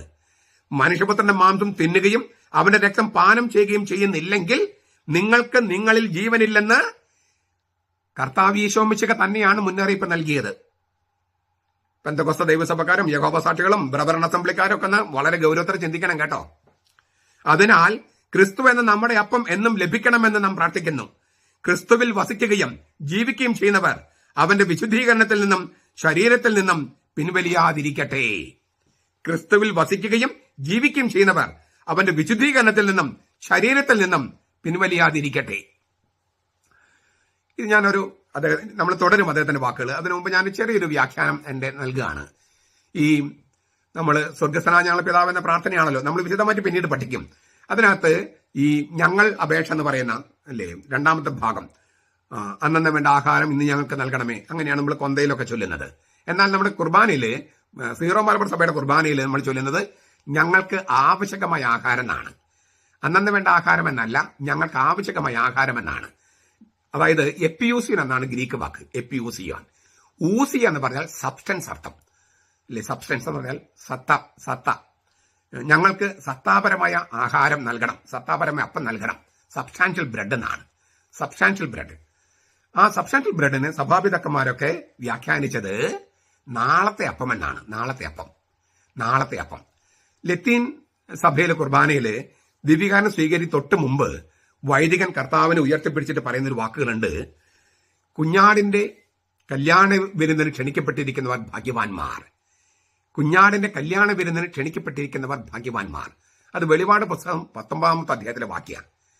സ്വർഗം എന്ന് പറയുന്നത് കുഞ്ഞാടിന്റെ കല്യാണ വിരുന്നാണ്. ആ കല്യാണ വിരുന്നിൽ വിളമ്പുന്ന ഒരു അപ്പമുണ്ട്. കർത്താവ് തന്നെ അപ്പമായിട്ട് വരും, കർത്താവ് തന്നെ നമ്മുടെ ജീവനായിട്ട് വരും. ആ അപ്പം, അതായത് കുഞ്ഞാടിന്റെ കല്യാണ വിരുന്നിൽ സ്വർഗത്തിൽ വിളമ്പുന്ന അപ്പം, ആ അപ്പത്തിനെയാണ് സബ്സ്റ്റാൻഷ്യൽ ബ്രെഡ് അല്ലെങ്കിൽ നാളത്തെ അപ്പം എന്ന് പറയണേ. നാളെ നമ്മൾ സ്വർഗത്തിൽ സ്വീകരിക്കാനിരിക്കുന്ന അപ്പമാണ് സബ്സ്റ്റാൻഷ്യൽ ബ്രെഡ്, സത്താപരമായ അപ്പം. ആ സത്താപരമായ അപ്പം തരണമേ എന്ന് ഈ വാക്കിന് അർത്ഥമുണ്ട്, ഈ എപ്പിയൂസിയോൻ. അപ്പൊ എപ്പിയൂസിൻ എന്ന വാക്കിന് രണ്ടർത്ഥമുണ്ട്. അന്നന്ന് വേണ്ട ആഹാരം തരണമേ എന്നുണ്ട്, ഞങ്ങൾക്ക് ആവശ്യകമായ നാളത്തെ അപ്പം നൽകണമേ എന്നുണ്ട്. നാളത്തെ അപ്പം ഇന്ന് നൽകണമേ, നാളെ ഞങ്ങൾ സ്വർഗത്തിൽ കഴിക്കാനിരിക്കുന്ന അപ്പം ഇപ്പോഴേ നൽകണമേ എന്നാണ്. അവിടെ സ്വർഗത്തിൽ കഴിക്കുന്ന അപ്പം എന്ന് പറഞ്ഞാല് ദൈവം തന്നെ നമ്മുടെ ജീവനായിട്ട് മാറുകയാണ്. അത് ഇപ്പോഴേ നൽകണമെന്ന് പ്രാർത്ഥിക്കാനാണ് കർത്താവ് പറഞ്ഞത്. അതായത് അന്നന്ന് വേണ്ട ആഹാരത്തിന് വേണ്ടി മാത്രമല്ല, നാളത്തെ അപ്പം, അതായത് സ്വർഗത്തിൽ നമ്മൾ കഴിക്കാനിരിക്കുന്ന ആവശ്യകമായിരിക്കുന്ന അപ്പം, ശരിക്കും ആവശ്യകമായിരിക്കുന്ന അപ്പം, അത് ദൈവമാണ്. ആ അപ്പം ഇന്ന് തരണമേ എന്ന് പ്രാർത്ഥിക്കാൻ പറഞ്ഞു. പ്രാർത്ഥിക്കാൻ പറഞ്ഞ കർത്താവ് പ്രാർത്ഥിക്കാൻ പറഞ്ഞ് നിർത്തിയില്ല. അന്നത്തെ, അതായത് നാളത്തെ അപ്പം ഇന്ന് നമുക്ക് തരാൻ വേണ്ടി അവൻ കുർബാന സ്ഥാപിച്ചു. അപ്പോൾ കർത്തൃ പ്രാർത്ഥന ചൊല്ലും. നമ്മള് സീറോ മലബാർ സഭയിൽ 3 പ്രാവശ്യമാണ് കർത്തൃ പ്രാർത്ഥന ചൊല്ലുന്നത്. 3 പ്രാവശ്യം. കാരണം എന്താണ്? അത് കർത്താവിൽ നിന്നും വന്ന പ്രാർത്ഥനയാണ്. അതിനകത്ത് ആവശ്യപ്പെടുന്നത് കുർബാന ഞങ്ങൾക്ക് നൽകണമേ എന്നാണ്. അത് പിന്നെയും ഓർമ്മപ്പെടുത്തുകയാണ്. അത് വളരെ ആഘോഷമായിട്ടാണ് ആദ്യം ചൊല്ലുന്നത്. കർത്താവ് ഈശോമിശിഹ പഠിപ്പിച്ച പ്രാർത്ഥനയായതുകൊണ്ട്, പരിശുദ്ധ തൃത്വത്തിൽ നേരിട്ട് വരുന്ന പ്രാർത്ഥനയായതുകൊണ്ട് അതിന് സഭയിൽ ലിറ്റർജിക്കലായിട്ട് ഒരുപാട് അലങ്കാരങ്ങൾ ചേർത്തിട്ടുണ്ട്. അതൊരു ചെറിയൊരു സംഗതിയല്ല. അപ്പോൾ കാരണം കർത്താവ് പറഞ്ഞത് ഈ അന്നന്ന് വേണ്ട ആഹാരം കഴിക്കാനായിട്ട് പ്രാർത്ഥിക്കാൻ വേണ്ടി മാത്രമല്ല, അത് വളരെ പ്രധാനപ്പെട്ടതാണ്. അതിനൊപ്പം തന്നെ അന്നന്ന് വേണ്ട ആഹാരം എത്ര കിട്ടിയാലും നമുക്ക് തൃപ്തിയാകില്ല. ദൈവം തന്നെ നമുക്ക് അപ്പമായി വരണം, ഇല്ലേ? അപ്പൊ നാളത്തെ അപ്പം ഇന്ന് നൽകണമേ എന്ന് പ്രാർത്ഥിക്കാൻ കർത്താവ് പറഞ്ഞു. നാളത്തെ അപ്പം ഇന്ന് നൽകാൻ വേണ്ടി അവൻ വിശുദ്ധ കുർബാന സ്ഥാപിച്ചു. ഇതാണ് ഈ എപ്പിയൂസിൻ എന്ന വാക്കിന്റെ വ്യാഖ്യാനം നൽകിക്കൊണ്ടാണ് ഈ കാർദേജിലെ വിശുദ്ധ സിപ്രിയാൻ ഈ മുകളിൽ പറഞ്ഞ വ്യാഖ്യാനം പറഞ്ഞത്. നമുക്ക് വീണ്ടും അദ്ദേഹത്തിന്റെ വാക്കുകളിലേക്ക്, കാർത്തജേലിൽ സിപ്രിയാന്റെ വാക്കുകളിലേക്ക് പോകാം. മെൽക്കിസെദെക്ക് എന്ന പുരോഹിതനിൽ നാം കർത്താവിന്റെ ബലിയുടെ കൂദാശ കാണുന്നു. തീർച്ചയായും മെൽക്കിസെദെക്കിൽ നിന്ന് വരുന്ന കർമ്മമാണിത്. അവനിൽ നിന്ന് കൈമാറിയ കിട്ടിയ ക്രമമാണിത്. ഈ മെൽക്കിസെദെക്ക് പരിശുദ്ധാത്മാവിന്റെ പൂർവ്വരൂപമാണെന്നൊക്കെ പറഞ്ഞ് ഞാനൊരു വീഡിയോ, 1-2 വീഡിയോ പണ്ട് ചെയ്തിട്ടുണ്ട്. അതെല്ലാം കേൾക്കുക. കാരണം അത്യുന്നത ദൈവത്തിന്റെ പുരോഹിതനായിരുന്നല്ലോ മെൽക്കിസെദെക്ക്. അവൻ അപ്പം സമർപ്പിച്ചു, അബ്രഹാമിനെ അനുഗ്രഹിച്ചു. നമ്മുടെ കർത്താവായ ഈശോ മിശിഹായെ അല്ലാതെ മറ്റാരാണ് അത്യുന്നത ദൈവത്തിന്റെ മഹാപുരോഹിതൻ? അവൻ ക്രിസ്തു ദൈവപിതാവിന് ബലി അർപ്പിച്ചപ്പോൾ മെൽക്കിസെദെക്ക് സമർപ്പിച്ച സംഗതി തന്നെയാണ് അർപ്പിച്ചത്. അതായത് അപ്പവും വീഞ്ഞും. മെൽക്കിസെദെക്ക് ഇല്ലേ, ബ്രെഡ് ആൻഡ് വൈൻ, അപ്പവും വീഞ്ഞും സമർപ്പിച്ചു. ചരിത്രത്തിൽ ആദ്യമായിട്ടാണ്, മൃഗബലികളുള്ളൊരു കാലത്ത് ചരിത്രത്തിൽ ആദ്യമായിട്ടാണ് മെൽക്കിസെദെക്ക് അപ്പവും വീഞ്ഞും സമർപ്പിച്ചത്. ക്രിസ്തു ദൈവപിതാവിന് ബലിയർപ്പിച്ചപ്പോൾ മെൽക്കിസെദെക്ക് സമർപ്പിച്ച സംഗതി തന്നെ, അതായത് അപ്പവും വീഞ്ഞുമാണ് സമർപ്പിച്ചത്. അതാകട്ടെ തന്റെ തന്നെ ശരീരവും രക്തവുമായിരുന്നു. ലെറ്റേഴ്സ് എന്ന രചനയിൽ 63:4 ഈ പറയുന്നത്, ഈ കാർത്തജേലിലെ സിപ്രിയാന്റെ. അദ്ദേഹം തുടരാണ്. ലെറ്റേഴ്സ് 63:14 നമ്മുടെ ദൈവവും കർത്താവുമായ ഈശോ മിശിഹാ ദൈവപിതാവിന്റെ മഹാപുരോഹിതനാണെങ്കിൽ, അവൻ തന്നെ ദൈവപിതാവിന് ബലിയായി അർപ്പിച്ചെങ്കിൽ, ഇത് തന്റെ ഓർമ്മയ്ക്കായി ചെയ്യണമെന്ന് അവൻ തന്നെ നേരിട്ട് കൽപ്പിച്ചെങ്കിൽ, തീർച്ചയായും ക്രിസ്തുവിനെ അനുകരിക്കുന്ന പുരോഹിതൻ ക്രിസ്തുവിന്റെ സ്ഥാനത്ത് സത്യമായും നിന്നുകൊണ്ടാണ് അത് ചെയ്യുന്നത്. ഇതൊന്നുകൂടി വായിക്കട്ടെ. നമ്മുടെ ദൈവവും കർത്താവായ ഈശോ മിശിഹാ ദൈവപിതാവിന്റെ മഹാപുരോഹിതനാണെങ്കിൽ, അവൻ തന്നെ ദൈവപിതാവിന് ബലിയായി അർപ്പിച്ചെങ്കിൽ, ഇത് തന്റെ ഓർമ്മയ്ക്കായി ചെയ്യണമെന്ന് അവൻ തന്നെ നേരിട്ട് കൽപ്പിച്ചെങ്കിൽ, തീർച്ചയായും ക്രിസ്തുവിനെ അനുകരിക്കുന്ന പുരോഹിതൻ ക്രിസ്തുവിന്റെ സ്ഥാനത്ത് സത്യമായി നിന്നുകൊണ്ടാണ് അങ്ങനെ ചെയ്യുന്നത്. ലെറ്റേഴ്സ് 63:14. പിന്നീട് നമ്മൾ സഭ പഠിപ്പിക്കും, കത്തോലിക്ക സഭയുടെ മതബോധത്തിലൊക്കെ കാണാം, പുരോഹിതൻ നിൽക്കുന്നത് ഇൻ പേഴ്സോണ ക്രിസ്തി. ലത്തീനിൽ പറയാം in the person of Christ. ക്രിസ്തു എന്ന ആളിൽ നിന്നുകൊണ്ടാണ് പുരോഹിതൻ ബലിയർപ്പിക്കുന്നത്. ക്രിസ്തു എന്ന ആളിൽ നിന്നുകൊണ്ട് കുരിശിൽ കിടന്ന് പിതാവിനോട് പറയാണ്, പിതാവേ ഇവരോട് ക്ഷമിക്കണമേ. പിതാവേ, നിന്റെ കൈകളിലേക്ക് എന്റെ ആത്മാവിനെ സമർപ്പിക്കുന്നു. അപ്പോൾ പിതാവിൽ നിന്ന് പരിശുദ്ധാത്മാവ് പുറപ്പെട്ട് പുത്രനിലൂടെ നമ്മിലേക്ക് വരുന്നു. അതാണ് ജീവജലവും ജീവരക്തവുമായിട്ട് നാം സ്വീകരിക്കുന്നത്, മാമോദീസയും കുർബാനയും. അപ്പോൾ പിതാവേ ഇവരോട് ക്ഷമിക്കണമേ. അപ്പോൾ പിതാവ് അവിടുന്ന് ക്ഷമിച്ചുകൊണ്ടുള്ള കൽപ്പന ഇടുകയാണ്, ഇന്ന് നീ എന്നോടുകൊണ്ട് പറുദീസയിൽ ആയിരിക്കുമെന്ന് അവനോട് പറ. ആ പറുദീസയിൽ നമ്മൾ ഇപ്പോഴേ ആയിരിക്കുന്നതാണ് വിശുദ്ധ കുർബാന. പശ്ചാത്തപിച്ചവർക്കാണ് കൊടുത്തത് മാത്രം, മറ്റേ കള്ളന് കൊടുത്തില്ല, പശ്ചാത്തപിക്കാത്തതിന് കൊടുത്തില്ല. അപ്പോൾ പിതാവിന് മുമ്പിൽ പുത്രൻ നിന്ന് നമുക്ക് വേണ്ടി പ്രാർത്ഥിക്കുകയാണ്. അതാണ് കുരിശിലെ ബലി. നമ്മൾ നിന്നുകൊണ്ടാണ് ബലി അർപ്പിക്കുന്നത്, ഇരുന്നു കൊണ്ടല്ല. അപ്പോൾ അന്ത്യത്താഴത്തിന് ഓർമ്മയായിരുന്നെങ്കിൽ നമ്മൾ ഇരുന്നാണ് ചെയ്യേണ്ടിയിരുന്നത്. ഇത് നമ്മൾ നിന്നാണ് ചെയ്യുന്നത്. നിൽക്കുന്നത് ജീവന്റെ പ്രതീകമാണ്. ഈ കൊല്ലപ്പെട്ടതെങ്കിലും എഴുന്നേറ്റ് നിൽക്കുന്ന കുഞ്ഞാട്, അതാണ് വെളിപാട് പുസ്തകം. അതായത് കുഞ്ഞാട് ബലി മഹാപുരോഹിതനായി ദൈവപിതാവിന് മുമ്പിൽ നിൽക്കുകയാണ്. അവൻ കൊല്ലപ്പെട്ടു, പക്ഷെ എഴുന്നേറ്റു, അതായത് ഉത്ഥാനം ചെയ്തു. ആ ഉത്ഥിതനുമായുള്ള കൂടിക്കാഴ്ചയാണ് വിശുദ്ധ കുർബാന. അപ്പോ ചിലർ ചോദിക്കും, ഇതെന്റെ ശരീരമാണ്, ഇതെന്റെ രക്തമാണെന്ന് ദൈവപിതാവിനെ നോക്കി പറയാൻ പറ്റുമോ? നമ്മൾ അന്ത്യത്താഴത്തിലാണ് ആ വചനം എടുത്തിരിക്കുന്നത്. പക്ഷെ അന്ത്യത്താഴത്തിന്റെ ഓർമ്മയല്ല ആചരിക്കുന്നത്, ഉത്ഥിതനായ ക്രിസ്തുവിനെ കണ്ടുമുട്ടിയതാണ്. അപ്പോൾ അന്ത്യത്താഴത്തിൽ ഉപയോഗിച്ചിരിക്കുന്ന വാക്ക് തന്നെ നോക്കുക. ഇത് നിങ്ങൾക്ക് വേണ്ടി ചിന്തപ്പെടുന്ന, നിങ്ങൾക്ക് വേണ്ടി നൽകപ്പെടുന്ന എന്ന വാക്കും ചിന്തപ്പെടുന്ന വാക്കും കർത്താവിന്റെ മരണത്തിലേക്കാണ് സൂചന. നിങ്ങൾക്ക് വേണ്ടി മുറിക്കപ്പെടുന്ന, ചിന്തപ്പെടുന്ന, ഇല്ലേ, അത് കുരിശിലല്ലേ സംഭവിച്ചത്. അപ്പൊ അന്ത്യത്താഴത്തിൽ പറഞ്ഞെങ്കിലും കുരിശിലേക്കാണ് സൂചന. കുരിശിലേക്ക് മാത്രമല്ല, ഉത്ഥാനം ചെയ്തില്ലായിരുന്നെങ്കിൽ അവന്റെ ശരീരവും രക്തമായിട്ട് നമ്മളിലേക്ക് വരാൻ പറ്റുമായിരുന്നോ? അപ്പൊ ഇത് മനസ്സിലാക്കാതെയാണ് അന്ത്യത്താഴത്തിലെ വാക്കുകൾ അങ്ങനെ തന്നെ ആവർത്തിക്കുന്നെന്ന് വിചാരിച്ചിട്ടാണ് നിങ്ങളെടുത്ത് വാങ്ങി ഭക്ഷിക്കുക, വാങ്ങി കുടിക്കാന്ന് ദൈവപിതാവിനോടാണോ പറയുന്നത്, അത് ജനങ്ങളോടാണോ പറയണേന്ന്? ആ ഒരു വാക്കിന്റെ അവിടെ തൊട്ട് മുമ്പുണ്ട്, ഇത് നിങ്ങൾക്ക് വേണ്ടി ചിന്തപ്പെടുന്ന എന്റെ രക്തം, നിങ്ങൾക്ക് വേണ്ടി മുറിക്കപ്പെടുന്ന എന്റെ ശരീരം. ഇത് രണ്ടും സംഭവിച്ചത് കുരിശിലാണ്. അതുമാത്രം പോരാ, ഉത്ഥാനത്തിലാണ്. ഉത്ഥാനമായതുകൊണ്ടാണ് നമ്മൾ എഴുന്നേറ്റ് നിൽക്കുന്നത്. നമ്മൾ ഇരുന്നും കിടന്നുമല്ല ഈ കുർബാന അർപ്പിക്കുന്നത്. ഉത്ഥിതനുമായുള്ള കൂടിക്കാഴ്ചയാണ്. ആ ഉത്ഥിതനുമായ കൂടിക്കാഴ്ചയ്ക്ക് മുമ്പ് ക്രൂശിതനുമായുള്ള കൂടിക്കാഴ്ചയുണ്ട്. ആ ആ കുരിശ് മരണം, അതുകൊണ്ട് ബലി എന്നാണ് പറയണേ. കുരിശിലല്ലേ ബലി, ബലിയർപ്പിക്കാന്നല്ലേ നമ്മൾ പറയണേ. ബലി നടന്നത് അന്ത്യത്താഴത്തിലല്ലോ. ആ ബലിയുടെ കൂദാശയാണ് അന്ത്യത്താഴത്തിൽ നടന്നത്. ബലിയുടെ കൂദാശ അത് കർത്താവ് മുൻകൂറായി ചെയ്തു, നമ്മൾ പിൻകൂറായി ചെയ്യുന്നു. അങ്ങനെ ചെയ്യണമെന്ന് കർത്താവ് പറഞ്ഞിട്ടുണ്ട്. ചുരുക്കത്തില് ഈ ഇൻ പെർസോണ ക്രിസ്തി, യേശുവിൽ ക്രിസ്തുവിൽ ഈശോമിശികൾ നിന്നുകൊണ്ടാണ് വൈദികൻ ഈ കാര്യങ്ങളൊക്കെ ചെയ്യുന്നത്. അങ്ങനെ അത് ചെയ്യുക എന്നുള്ളതാണ് വലിയൊരു കാര്യമാണ്. ഞാൻ മുമ്പ് പറഞ്ഞിട്ടുള്ള ഒരു കാര്യം തന്നെയാണ്, എന്നാൽ ഒന്നുകൂടി പറയട്ടെ, കാരണം അത്രയും ഗംഭീരമായ ഒരു വ്യാഖ്യാനമാണത്. ജോൺ മരിയ വിയാനി ഇടവകക്കാരോട് ചോദിച്ചു, ആരാണ് പുരോഹിതൻ? ഇടവക്കാരോട് ചോദിക്കുകയാണ്. എന്നിട്ട് അദ്ദേഹം തന്നെ മറുപടി പറയാണ്, പുരോഹിതൻ ഒരു മനുഷ്യനാണ്. പുരോഹിതൻ ഒരു മനുഷ്യനാണ്, പക്ഷേ ആ മനുഷ്യനെ ദൈവം കേൾക്കുന്നു. ഏത് മനുഷ്യനെയാണോ ദൈവം അനുസരിക്കുന്നത് ആ മനുഷ്യനാണ് പുരോഹിതൻ. ഏത് മനുഷ്യനെയാണോ ദൈവം അനുസരിക്കുന്നത് ആ മനുഷ്യനാണ് പുരോഹിതൻ. അദ്ദേഹം വ്യാഖ്യാനിക്കുകയാണ്, പുരോഹിതൻ കൈകൾ ഉയർത്തി ദൈവത്തോട് പറയാണ്, നിന്റെ പരിശുദ്ധാത്മാവ് ഇറങ്ങി വരട്ടെ, എന്നിട്ട് ഈ അപ്പത്തെയും വീഞ്ഞിനെയും നിന്റെ പുത്രന്റെ ശരീരവും രക്തവുമാക്കി മാറ്റട്ടെ, ഇല്ലേ, അങ്ങയുടെ പുത്രന്റെ എന്ന് ദൈവപിതാവിനോട് പറയും, നിന്റെ പരിശുദ്ധാത്മാവ് എഴുന്നള്ളി വരട്ടെ. അപ്പോൾ ഒരു മനുഷ്യൻ ദൈവത്തോട് പറയാണ്, നിന്റെ പരിശുദ്ധാത്മാൻ അയക്കുക. അപ്പൊ ദൈവം അത് അനുസരിച്ചിട്ട് പരിശുദ്ധാത്മാൻ അയക്കുകയാണ്. ഏത് മനുഷ്യനെയാണോ ദൈവം അനുസരിക്കുന്നത് ആ മനുഷ്യനാണ് പുരോഹിതൻ. ഈ കാര്യം കോട്ട് ചെയ്തിട്ട് ബെനഡിക്ട് മാർപ്പാപ്പ പുരോഹിത വർഷം പ്രഖ്യാപിച്ചവർ ചോദിച്ചു, ഇങ്ങനെ ഏത് മനുഷ്യനെയാണോ ദൈവം അനുസരിക്കുന്നത് അതാണ് പുരോഹിതൻ എന്ന് വിയാനിയച്ചൻ പറഞ്ഞത്, പുരോഹിതന്മാർക്ക് അഹങ്കരിക്കാൻ വക നൽകുന്നുണ്ടോ അതോ എളിമപ്പെടാനാണോ വക നൽകുന്നത്? എളിമപ്പെടാനാണോ അഹങ്കരിക്കാനാണോ നമുക്ക് വക നൽകുന്നത്? ഈ നിർവചനം, പുരോഹിതൻ ആരാണ് എന്ന നിർവചനം. പുരോഹിതൻ ഒരു മനുഷ്യനാണ്. ഏത് മനുഷ്യനെയാണോ ദൈവം അനുസരിക്കുന്നത് ആ മനുഷ്യനാണ് പുരോഹിതൻ. എത്ര ഗംഭീരമായ വ്യാഖ്യാനമാണ്. പക്ഷേ എത്രമാത്രം എളിമയോടും ഭയത്തോടും വിറയലോടും കൂടി വേണം പുരോഹിതൻ അൾത്താരയിൽ നിൽക്കാനായിട്ട്. അങ്ങനെ ഈ നാളത്തെ അപ്പം ഇന്ന് കൊടുക്കാൻ കർത്താവ് സംവിധാനം ചെയ്ത കുർബാന അത് ചെയ്യണമെന്ന് അവൻ തന്നെ പറഞ്ഞു. അതിനാൽ ക്രിസ്തുവിന്റെ സ്ഥാനത്ത് നിന്നുകൊണ്ട് പുരോഹിതൻ ഇക്കാര്യം ചെയ്യുന്നു. ഇതാണ് കാർത്തേജിലെ വിശുദ്ധ സിപ്രിയാൻ പറഞ്ഞത്. ഈ പറഞ്ഞ കാര്യങ്ങളെല്ലാം നമുക്ക് പല പ്രാവശ്യം ധ്യാനിക്കാം.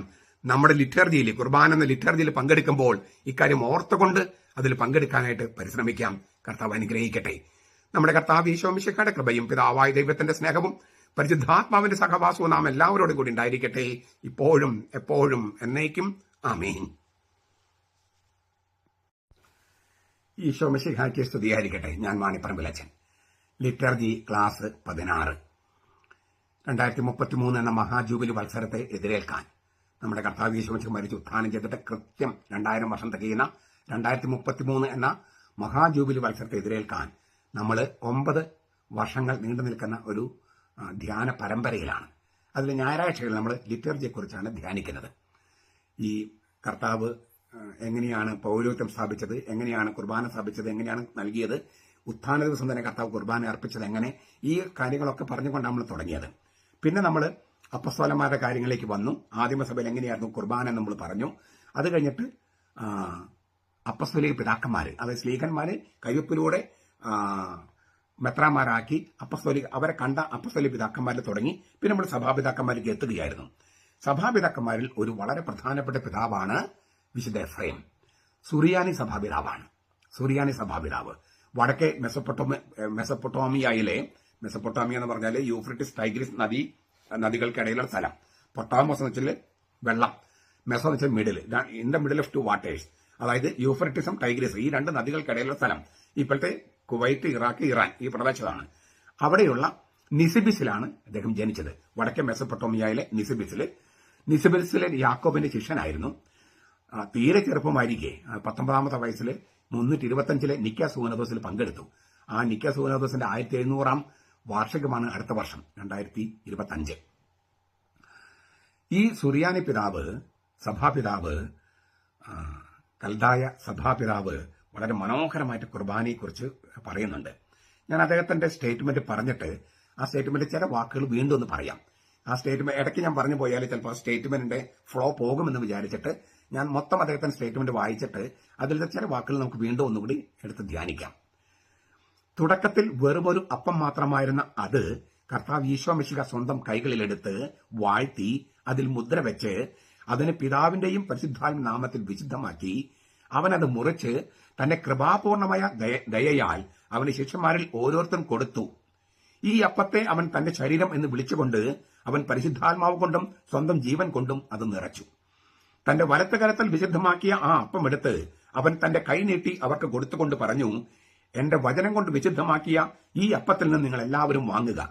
ഞാൻ നിങ്ങൾക്ക് നൽകിയ ഇതിനെ വെറും അപ്പമായി പരിഗണിക്കരുത്. പ്രത്യേക ഇത് വാങ്ങി ഭക്ഷിക്കുക. എന്നാൽ ഇത് ജീവന്റെ അപ്പമാണ്. അതിനാൽ തന്നെ അതിന്റെ നുറുക്കുകളും ചെറുതരികളും അവിടെയും ഇവിടെയും ഇടരുത്. എന്നാൽ ഞാൻ എന്റെ ശരീരമെന്ന് ഇതിനെ വിളിച്ചത് അത് സത്യമായും എന്റെ ശരീരമായതുകൊണ്ടാണ്. ആയിരക്കണക്കിന് ആളുകളെ വിശുദ്ധമാക്കാൻ കെൽപ്പുള്ളതാണ് ഇതിൽ ഓരോ ചെറുതരിയും. അത് ഭക്ഷിക്കുന്നവർക്ക് ജീവൻ നൽകാനും അത് പര്യാപ്തമാണ്. മനസ്സിൽ സംശയം താലോലിക്കാതെ എടുക്കുക, ഭക്ഷിക്കുക. ഇത് യഥാർത്ഥമായും എന്റെ ശരീരമാണ്. വിശ്വാസത്തോടെ ഇത് ഭക്ഷിക്കുന്നവൻ അഗ്നിയിലും പരിശുദ്ധ റൂഹായിലുമാണ് അത് ഭക്ഷിക്കുന്നത്. സന്ദേഹിയാണ് ഭക്ഷിക്കുന്നതെങ്കിൽ അവനിത് വെറുമൊരു അപ്പക്കഷ്ണമാണ്. എന്റെ നാമത്തിൽ വിശുദ്ധമാക്കപ്പെട്ട ഈ അപ്പം വിശ്വാസത്തോടെ തിന്നുന്നവൻ അവൻ നിർമ്മലനാണെങ്കിൽ അവന് നൈർമല്യത്തിൽ തന്നെ സംരക്ഷിക്കപ്പെടും. അവൻ പാവിയെങ്കിൽ അവനോട് ക്ഷമിക്കപ്പെടും. ആരെങ്കിലും ഇതിനെ അവഹേളിക്കുകയോ നിരാകരിക്കുകയോ കളങ്കിതമായി കരുതുകയോ ചെയ്താൽ അവൻ ഈ അപ്പത്തെ തന്റെ ശരീരമായി രൂപാന്തരപ്പെടുത്തിയ പുത്രൻ തമ്പുരാനെയാണ് ആക്ഷേപിക്കുന്നതെന്ന് തീർച്ചയാക്കിക്കൊള്ളൂ.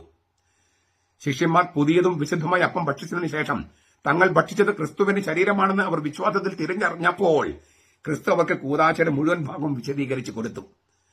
അവൻ വെള്ളം കലർത്തി വീഞ്ഞു നിറച്ച കാസ കയ്യിലെടുത്തു. അവനത് വാഴ്ത്തി മുദ്ര വെച്ചു. അങ്ങനെ വിശുദ്ധമാക്കിക്കൊണ്ട് അരുളി ചെയ്തു, ഇത് നിങ്ങൾക്ക് വേണ്ടി ചിന്തപ്പെടുന്ന എന്റെ സ്വന്തം രക്തമാണ്. അത് കുടിക്കണമെന്ന് ക്രിസ്തു കൽപ്പിച്ചു. അവർ അത് കുടിച്ചുകൊണ്ടിരിക്കുമ്പോൾ അത് തന്റെ രക്തമാണെന്ന സത്യം വീണ്ടും വിശദീകരിച്ചുകൊണ്ട് പറഞ്ഞു, നിങ്ങൾ എല്ലാവർക്കും വേണ്ടി ചിന്തപ്പെടുന്ന എന്റെ സ്വന്തം രക്തമാണിത്. നിങ്ങളെല്ലാവരും വാങ്ങി ഇതിൽ നിന്ന് കുടിക്കുക. കാരണം ഇത് എന്റെ രക്തത്തിലുള്ള പുതിയ ഉടമ്പടിയാണ്. ഞാൻ ചെയ്തത് നിങ്ങൾ കണ്ടതുപോലെ എന്റെ ഓർമ്മയ്ക്കായി നിങ്ങളും ചെയ്യുക. എല്ലായിടത്തുമുള്ള പള്ളികളിൽ നിങ്ങൾ എന്റെ നാമത്തിൽ ഒരുമിച്ച് കൂടുമ്പോൾ ഞാൻ ചെയ്തതും നിങ്ങളോട് പറഞ്ഞതും എന്റെ ഓർമ്മയ്ക്കായി ചെയ്യുക.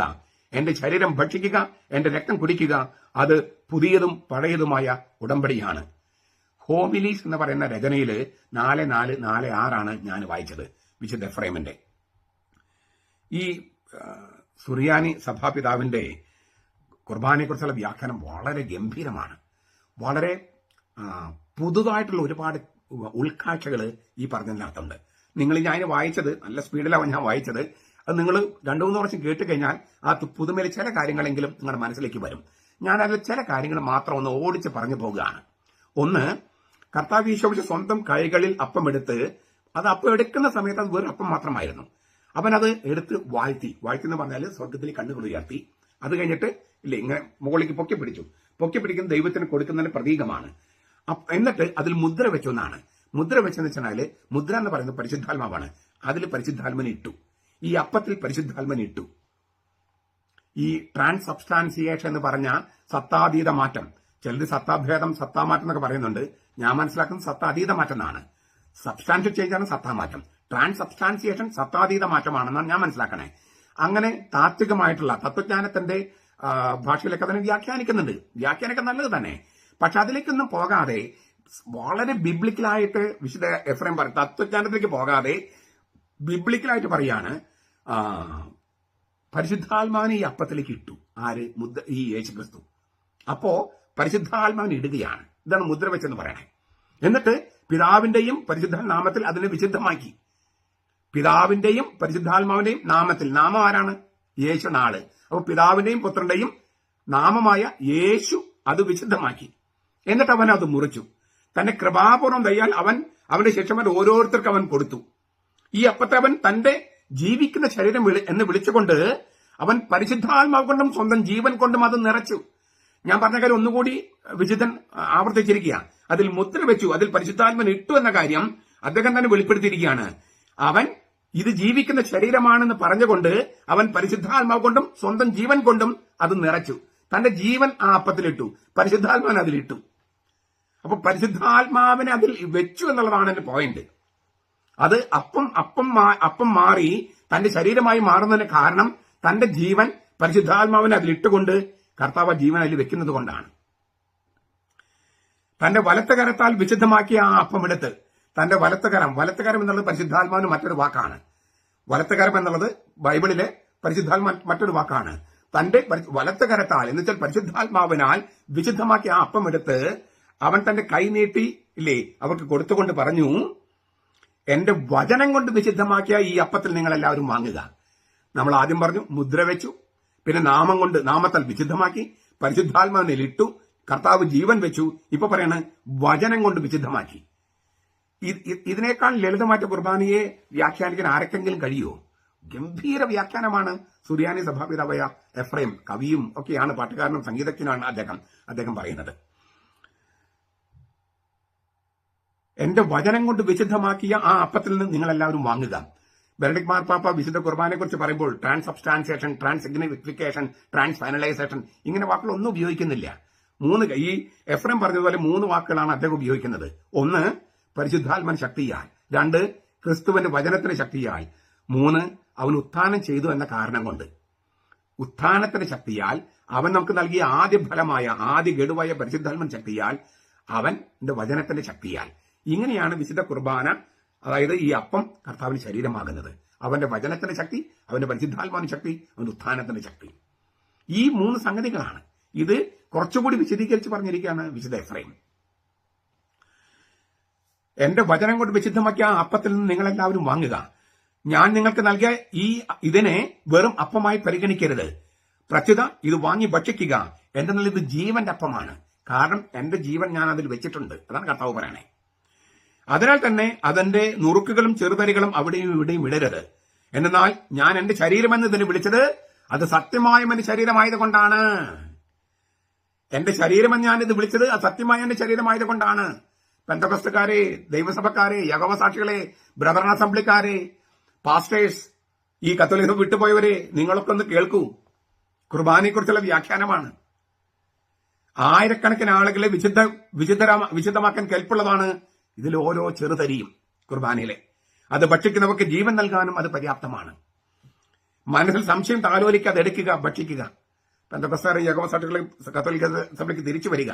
എന്നിട്ട് സംശയിക്കാതെ ഇത് കർത്താവിന് ശരീരമായിട്ട് സ്വീകരിക്കുക. ഇത് യഥാർത്ഥമായും എന്റെ ശരീരമാണ്. വിശ്വാസത്തോടെ ഇത് ഭക്ഷിക്കുന്നവൻ അഗ്നിയിലും പരിശുദ്ധ റൂഹയിലുമാണ് അത് ഭക്ഷിക്കുന്നത്. അഗ്നിയിലും പരിശുദ്ധ റൂഹയിലുമാണ് നാം വിശ്വസിക്കുന്നവൻ ഈ വിശുദ്ധ കുർബാന സ്വീകരിക്കുന്നത്. എന്ന് വെച്ചാൽ ദൈവസ്നേഹത്തിലും പരിശുദ്ധാത്മാവിന്റെ ശക്തിയിലും അങ്ങനെയാണ് നമ്മൾ സ്വീകരിക്കുന്നത്. വിശ്വസിക്കുന്നവൻ ഇത് വിശ്വാസത്തിൽ ഭക്ഷിക്കുന്നവൻ അഗ്നിയിലും പരിശുദ്ധ റൂഹയിലുമാണ് അത് ഭക്ഷിക്കുന്നത്. അതുകൊണ്ട് നമ്മൾ വിളക്ക് കത്തിച്ചിട്ടേ ഇല്ലേ, അഗ്നിയുടെ പരിശുദ്ധാത്മ പ്രതീകമായ അഗ്നിനാവുകളുടെ രൂപമുള്ള വിളക്ക് കത്തിച്ചിട്ടാണ് നമ്മൾ കുർബാന അർപ്പിക്കുന്നത്. സന്ദേഹിയാണ് ഭക്ഷിക്കുന്നതെങ്കിൽ അവനിത് വേറൊരു അപ്പകഷ്ണമാണ്. പെന്തക്കോസ്തുകാർക്കും ദൈവസഭക്കാർക്കും പിന്നെ യഹോവ സാക്ഷികൾക്കൊക്കെ കുർബാനയെക്കുറിച്ച് സന്ദേഹമുള്ളതുകൊണ്ട് അവർക്കത് വേറെ അപ്പമാണ്. എന്റെ നാമത്തിൽ വിശുദ്ധമാക്കപ്പെട്ട ഈ അപ്പം വിശ്വാസത്തോടെ തിന്നുന്നവൻ അവൻ നിർമ്മലനാണെങ്കിൽ അവന്റെ നൈർമല്യത്തിൽ തന്നെ സംരക്ഷിക്കപ്പെടും. അവൻ പാപിയെങ്കിൽ അവനോട് ക്ഷമിക്കപ്പെടും. ലത്തീൻ സഭയിലെ കുർബാനയിലെ വിശുദ്ധ കുർബാന ഈ കർത്താവിന്റെ തിരുശരീരം വിഭജിച്ച് തിരുരക്തവും തിരുശരീരവുമായിട്ട് കൂട്ടിക്കലർത്തുന്ന ആ പ്രാർത്ഥനയ്ക്ക് ശേഷം പറയുന്ന ഒരു പ്രാർത്ഥനയുണ്ട്. ഇത് ഒരു ഹീലിംഗ് മെഡിസിൻ, ഹീലിംഗ് റെമഡി, അതായത് സുഖപ്പെടുത്തുന്ന ഔഷധമാണ്. സുഖപ്പെടുത്തുന്ന ഔഷധം. അപ്പോ അതുകൊണ്ടാണ് ഇല്ലേ ഇത് നമ്മളിപ്പോ ഈ കുർബാന്റെ തുടക്കത്തില്, ലത്തീൻ കുർബാന തുടക്കത്തില് ഇല്ലേ കുമ്പസാരിച്ചിട്ടാണ്, കുമ്പസാരം നടത്തിയിട്ടാണ്. അതായത് വലിയ മാരകപാപങ്ങൾ ഇല്ലെങ്കിൽ, മാരകപാപം ഉണ്ടെങ്കിൽ കുമ്പസാരം എന്ന കൂതാശിലേക്ക് പോകുക. ചെറുപാപങ്ങളാണെങ്കിൽ കുമ്പസാരിച്ചുകൊണ്ടാണ് കുർബാന തുടങ്ങുന്നത്. സീറോ മലബാർ സഭയിലാണെങ്കിൽ ഈ ഇങ്ങനെ വിശുദ്ധ കുർബാന ഉയർത്തുന്ന എലവേഷൻ, അതിന് മുമ്പും പിമ്പും 2 കുമ്പസാരങ്ങൾ വെച്ചിട്ടുണ്ട്. ദീപികാരണത്തിന് തൊട്ട് മുമ്പാണ് സീറോ മലബാർ സഭയിലെ കുമ്പസാരം. ലത്തീൻ സഭയിലെ തുടക്കത്തിലാണ്. ബേസിക് ആയിട്ടുള്ള സ്ട്രക്ചറുകളൊക്കെ എല്ലാ ഘടകങ്ങളും എല്ലാത്തിനും ഉണ്ട്. പക്ഷെ അതിന്റെ സ്ഥലം എവിടെയാണ് അത് വെച്ചിരിക്കുന്ന കുറച്ച് വ്യത്യാസങ്ങളുണ്ടെന്നേ ഉള്ളൂ. ഈ അങ്ങനെ ഏറ്റുപറഞ്ഞ് പാപങ്ങൾ ഏറ്റുപറഞ്ഞ് അവർക്ക് ഒരു സുഖപ്പെടുത്തുന്ന ഔഷധം കൂടിയാണ് വിശുദ്ധ കുർബാന. അതുകൊണ്ടാണ് പറയുന്നത്, പാപി വിശ്വാസത്തോടെ സ്വീകരിക്കുന്ന പാപിയെ ആ പാപിയോട് ഇത് ക്ഷമിക്കപ്പെടും. അവനെ സുഖപ്പെടുന്ന ഔഷധമായിട്ട് മാറും അത്. ആരെങ്കിലും ഇതിനെ അവഹേളിക്കുകയോ നിരാകരിക്കുകയോ കളങ്കിതമായി കരുതുകയോ ചെയ്താൽ ഈ അപ്പത്തെ തന്റെ ശരീരമായി രൂപാന്തരപ്പെടുത്തിയ പുത്രൻ തമ്പുരാനെയാണ് ആക്ഷേപിക്കുന്നത് തീർച്ചയാക്കിക്കൊള്ളൂ. ഇത് എറണാകുളം അങ്കമാലി അതിരൂപതയിലെ വിമത വൈദികർക്കും ചേരും. പെന്തക്കോസ്തക്കാർക്കും യഹോവസാക്ഷികൾക്കും ബ്രദറൻകാർക്കും ബോണഗൻ ക്രിസ്ത്യൻകാർക്കും എല്ലാവർക്കും ചേരുന്ന വാക്കാണ്. അതായത് അവരെ ബാധിക്കുന്ന പ്രശ്നമാണ്. വിശുദ്ധ കുർബാന അവഹേളിക്കുകയോ നിരാകരിക്കുകയോ കളങ്കിതമായി കരുതുകയോ ചെയ്താൽ ഈ അപ്പത്തെ തന്റെ ശരീരമായി രൂപാന്തരപ്പെടുത്തിയ പുത്രൻ തമ്പുരാനെയാണ് ആക്ഷേപിക്കുന്നതെന്ന് തീർച്ചയാക്കിക്കൊള്ളൂ. ശിഷ്യന്മാർ പുതിയതും വിശുദ്ധമായ അപ്പം ഭക്ഷിച്ചതിന് ശേഷം തങ്ങൾ ഭക്ഷിച്ച ക്രിസ്തുവിന്റെ ശരീരമാണെന്ന് അവർ വിശ്വാസത്തിൽ തിരിച്ചറിഞ്ഞപ്പോൾ ക്രിസ്തു അവർക്ക് കൂദാശയുടെ മുഴുവൻ ഭാഗവും വിശദീകരിച്ചു കൊടുത്തു. നമ്മള് കുർബാന ചൊല്ലുന്നതാണ് അപ്രകാരം അത്താഴം കഴിഞ്ഞതിന് ശേഷം അന്ത്യത്താഴത്തിലെ കൽപ്പന നൽകിയതെങ്കിലും അത്താഴം കഴിഞ്ഞതിന് ശേഷമാണ് പാനപാത്രം എടുത്തത്. അതായത് അവര് ഭക്ഷിച്ചത് കർത്താവിന്റെ തിരുശരീരമാണ് തിരിച്ചറിഞ്ഞപ്പോൾ കുർബാനയുടെ മുഴുവൻ ഭാഗം അവൻ കൊടുക്കുകയാണെന്നാണ് വിശുദ്ധ എഫ്രൈമിന്റെ വ്യാഖ്യാനം. അവൻ വെള്ളം കലർത്ത് വീഞ്ഞു നിറച്ച കാസ കയ്യിലെടുത്തു.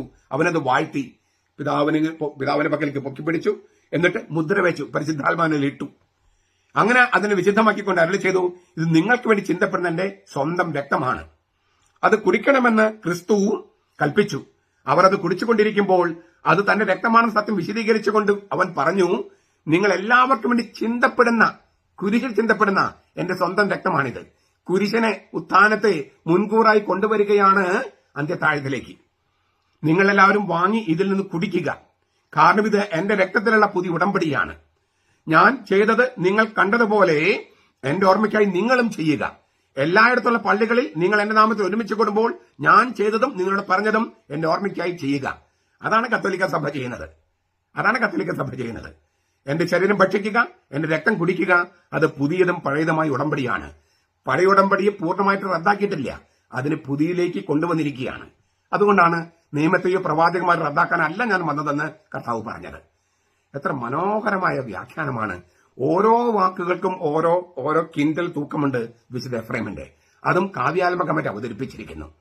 നിങ്ങൾ ഈ വീഡിയോ പല പ്രാവശ്യം കേൾക്കുമെന്ന് ഞാൻ പ്രത്യാശിക്കുന്നു. കാരണം അത്രമാത്രം സമ്പന്നമായ വാക്കുകൾ കൊണ്ടും പിന്നെ കാവ്യാത്മക ഭംഗി കൊണ്ടും പിന്നെ തിരുവചനങ്ങളിലെ എങ്ങനെയാണ് ഈ അപ്പം കർത്താവിന്റെ ശരീരമാക്കുന്നത്, എങ്ങനെയാണ് വീഞ്ഞ് കർത്താവിന്റെ തിരടക്കമാക്കുന്നുള്ള മനോഹരമായ തിരുവചനങ്ങളിൽ ഇങ്ങനെ ആറാടി നിൽക്കുന്ന ഒരു വ്യാഖ്യാനമാണ് വിശുദ്ധ എഫ്രൈം നൽകുന്നത്. അത് പല പ്രാവശ്യം കേട്ട് കുർബാനിൽ നമ്മൾ സംബന്ധിക്കുമ്പോൾ വിശുദ്ധ എഫ്രൈം പറഞ്ഞ ഈ വാക്കുകളൊക്കെ ഓർത്തുകൊണ്ട് തന്നെ കുർബാനിൽ സംബന്ധിക്കാൻ നമുക്ക് കഴിയട്ടെ.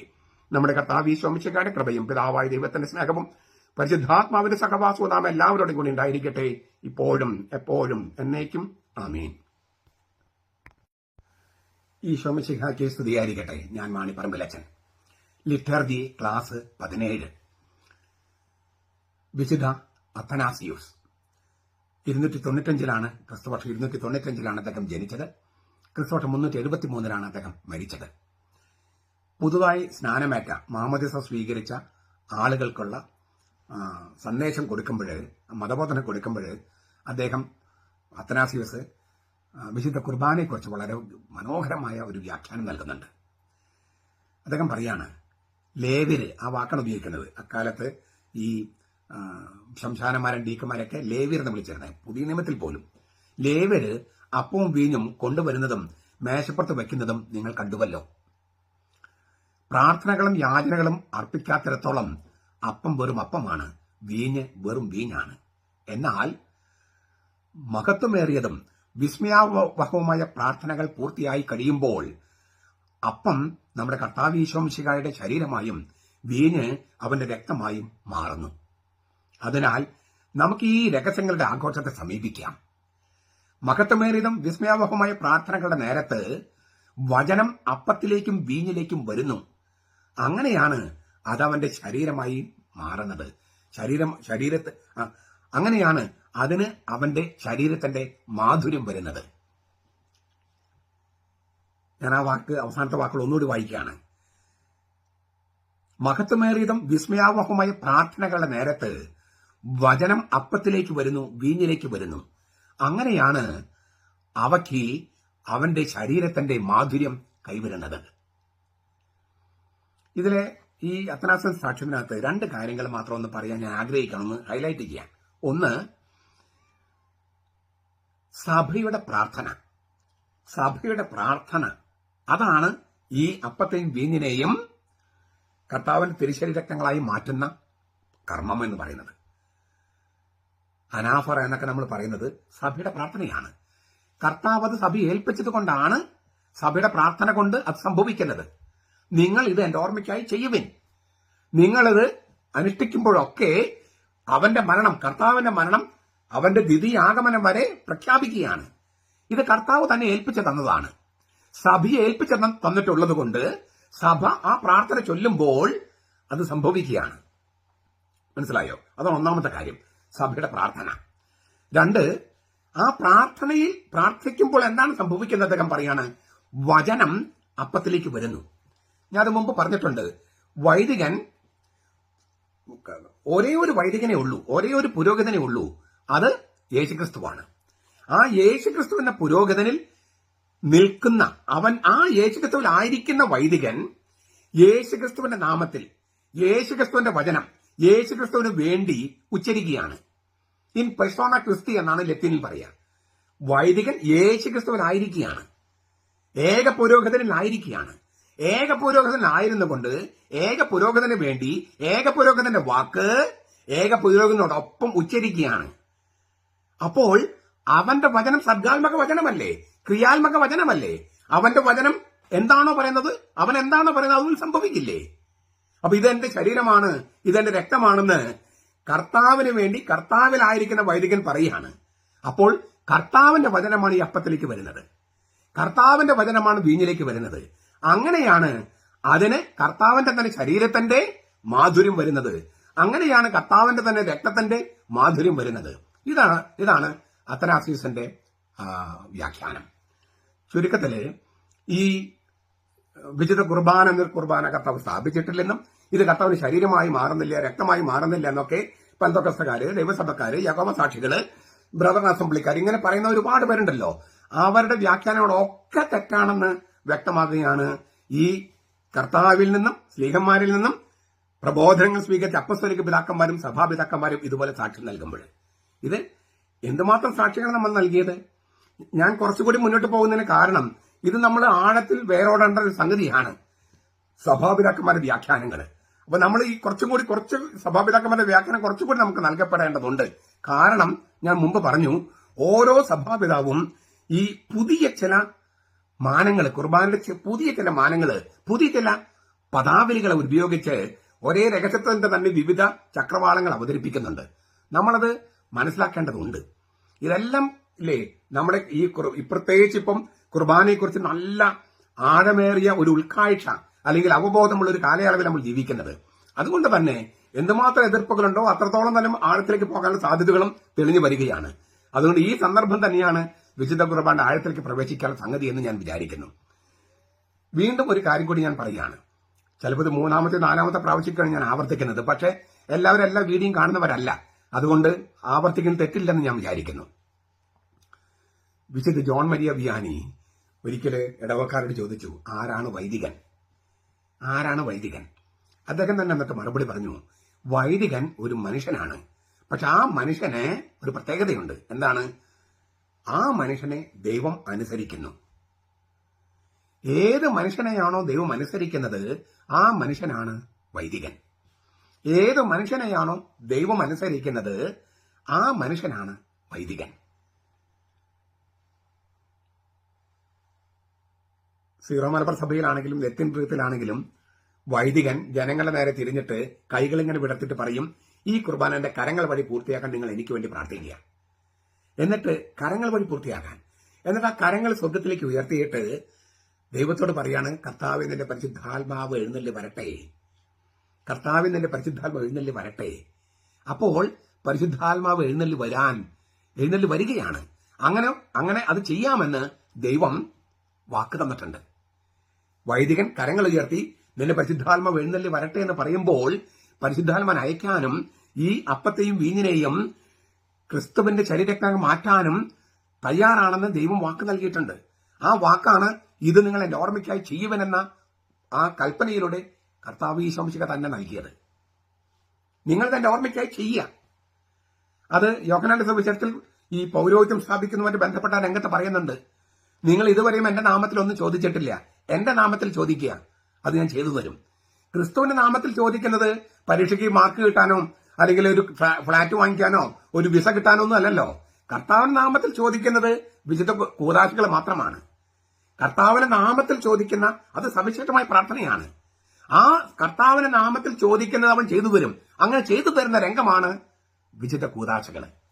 അപ്പൊ കർത്താവ് തന്നെയാണ് വാക്ക് നൽകിയത്. നിങ്ങളങ്ങനെ പ്രാർത്ഥിക്കുമ്പോൾ ഞാൻ ചെയ്തു തരുമെന്നും നിങ്ങളുടെ ഓർമ്മയ്ക്കായി ചെയ്യുക, പരിശുദ്ധാത്മാവിനെ ഞാൻ അയക്കാമെന്ന് കർത്താവ് വാക്ക് നൽകി. ആ വാക്കുകൾ കർത്താവ് അനുസരിക്കുകയാണ്. അപ്പൊ ഏത് മനുഷ്യനെയാണോ ദൈവം അനുസരിക്കുന്നത് ആ മനുഷ്യനാണ് വൈദികൻ. ഇത് വൈദികരെ അഹങ്കാരികളാക്കുകയാണ് ചെയ്യുക, അതോ എളിമയുള്ളവരാക്കുകയാണ് ചെയ്യുക? എളിമയുള്ളവരാക്കും. കാരണം ദൈവത്തിന്റെ മുമ്പിൽ ദൈവത്തോട് നിന്റെ പരിശുദ്ധാത്മാവിനെ അയക്കുമെന്നും പറഞ്ഞൊരു വാക്ക് കൊടുക്കാനും ദൈവം അതനുസരിക്കാനും തയ്യാറാകുന്ന ആ നിമിഷം ഒന്ന് ചിന്തിച്ചു നോക്കിയേ.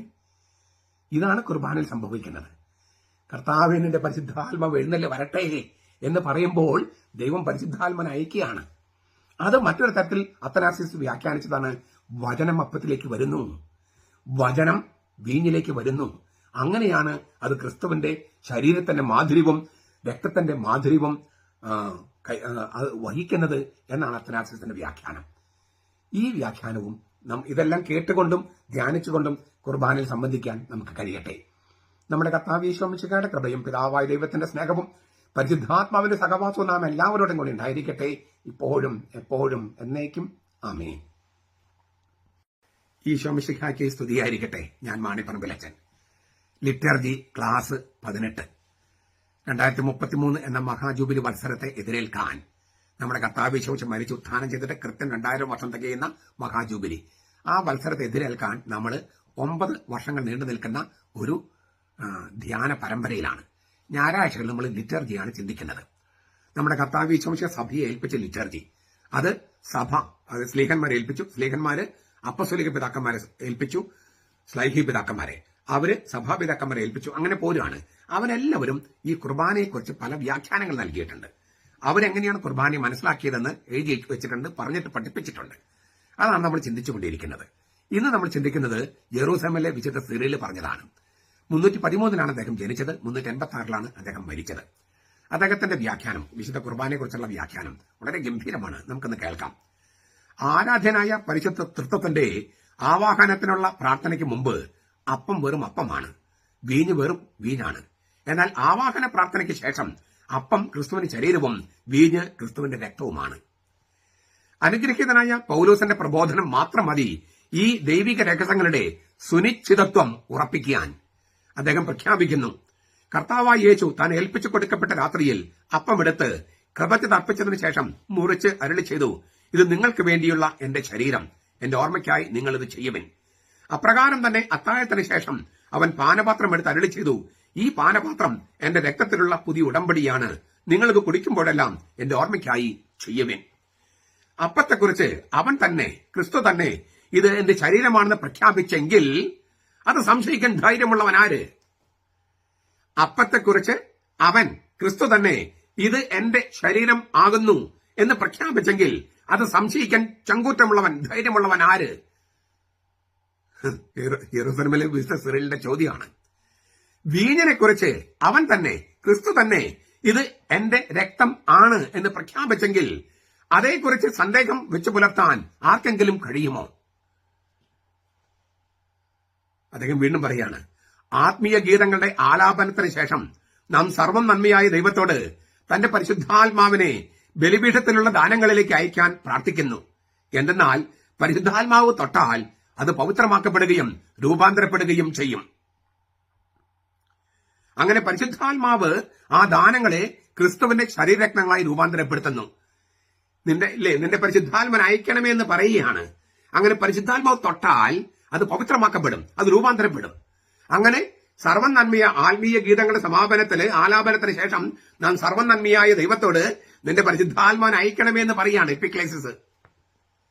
ആദ്യം പറഞ്ഞു കർത്താവിന്റെ പ്രഖ്യാപനം, വചനം കൊണ്ടുള്ള പ്രഖ്യാപനം. ഇപ്പൊ പറയാണ് പരിശുദ്ധാത്മാവിന്റെ ആഗമനം എന്ന് പറഞ്ഞ എപ്പിക്ലേസിസ്. ഗുരു തന്നെ പറഞ്ഞിരിക്കുന്നു അത് തന്റെ ശരീരരത്നങ്ങളാണെന്ന്. പഞ്ചേന്ദ്രിയങ്ങൾക്ക് മറിച്ചാണ് തോന്നുന്നതെങ്കിലും വിശ്വാസത്തിൽ ഉറപ്പ് നമുക്കുണ്ട്. പഞ്ചേന്ദ്രിയങ്ങൾക്ക് മറിച്ചാണ് തോന്നണേ, അത് അപ്പമാണ് വീഞ്ഞാണെന്ന് തോന്നണേ. പക്ഷെ വിശ്വാസത്തിൽ ഉറപ്പ് നമുക്കുണ്ട്, അത് ശരീരരക്തങ്ങളാണ്, ക്രിസ്തുവിന്റെ ശരീരരക്തങ്ങളാണ് എന്നത്. അതിനാൽ രുചി കൊണ്ടല്ല വിശ്വാസം കൊണ്ട് വിധിക്കുക. ഇത് ക്രിസ്തുവിന്റെ ശരീരവും രക്തവുമാണെന്നൊക്കെ വിശ്വാസം കൊണ്ട് വിധിക്കുക, രുചി കൊണ്ടല്ല. കർത്താവിന്റെ ശരീരരക്തങ്ങളെ കുറിച്ചുള്ള സന്ദേഹം മനസ്സിൽ വെച്ച് അത് സ്വീകരിക്കാനുള്ള യോഗ്യത നഷ്ടപ്പെടുത്തി കളയരുത്. ഇത് സ്വീകരിക്കാനുള്ള യോഗ്യതയുണ്ട്. ആ യോഗ്യത ഇത് കർത്താവിന് ശരീരമാണോ രക്തമാണോ എന്ന് സന്ദേഹം വന്നാൽ ആ യോഗ്യത നഷ്ടപ്പെടും. അങ്ങനെ യോഗ്യത നഷ്ടപ്പെടുത്തി കളയരുതെന്നാണ് യെരൂശലേമിൽ വിശുദ്ധ സിറിയിൽ പറയുന്നത്. ഇനി അദ്ദേഹം പറയുന്നത് കുറച്ചുകൂടി രസകരമായ ഒരു സംഗതിയാണ്. അതായത് വിശുദ്ധ കുർബാന, ഇപ്പൊ നമ്മൾ കാണുന്ന കുർബാനയുടെ പല ഭാഗങ്ങളും അക്കാലത്ത് തന്നെ ഉണ്ടായിരുന്ന തെളിവാണ് നൽകപ്പെടുന്നത്.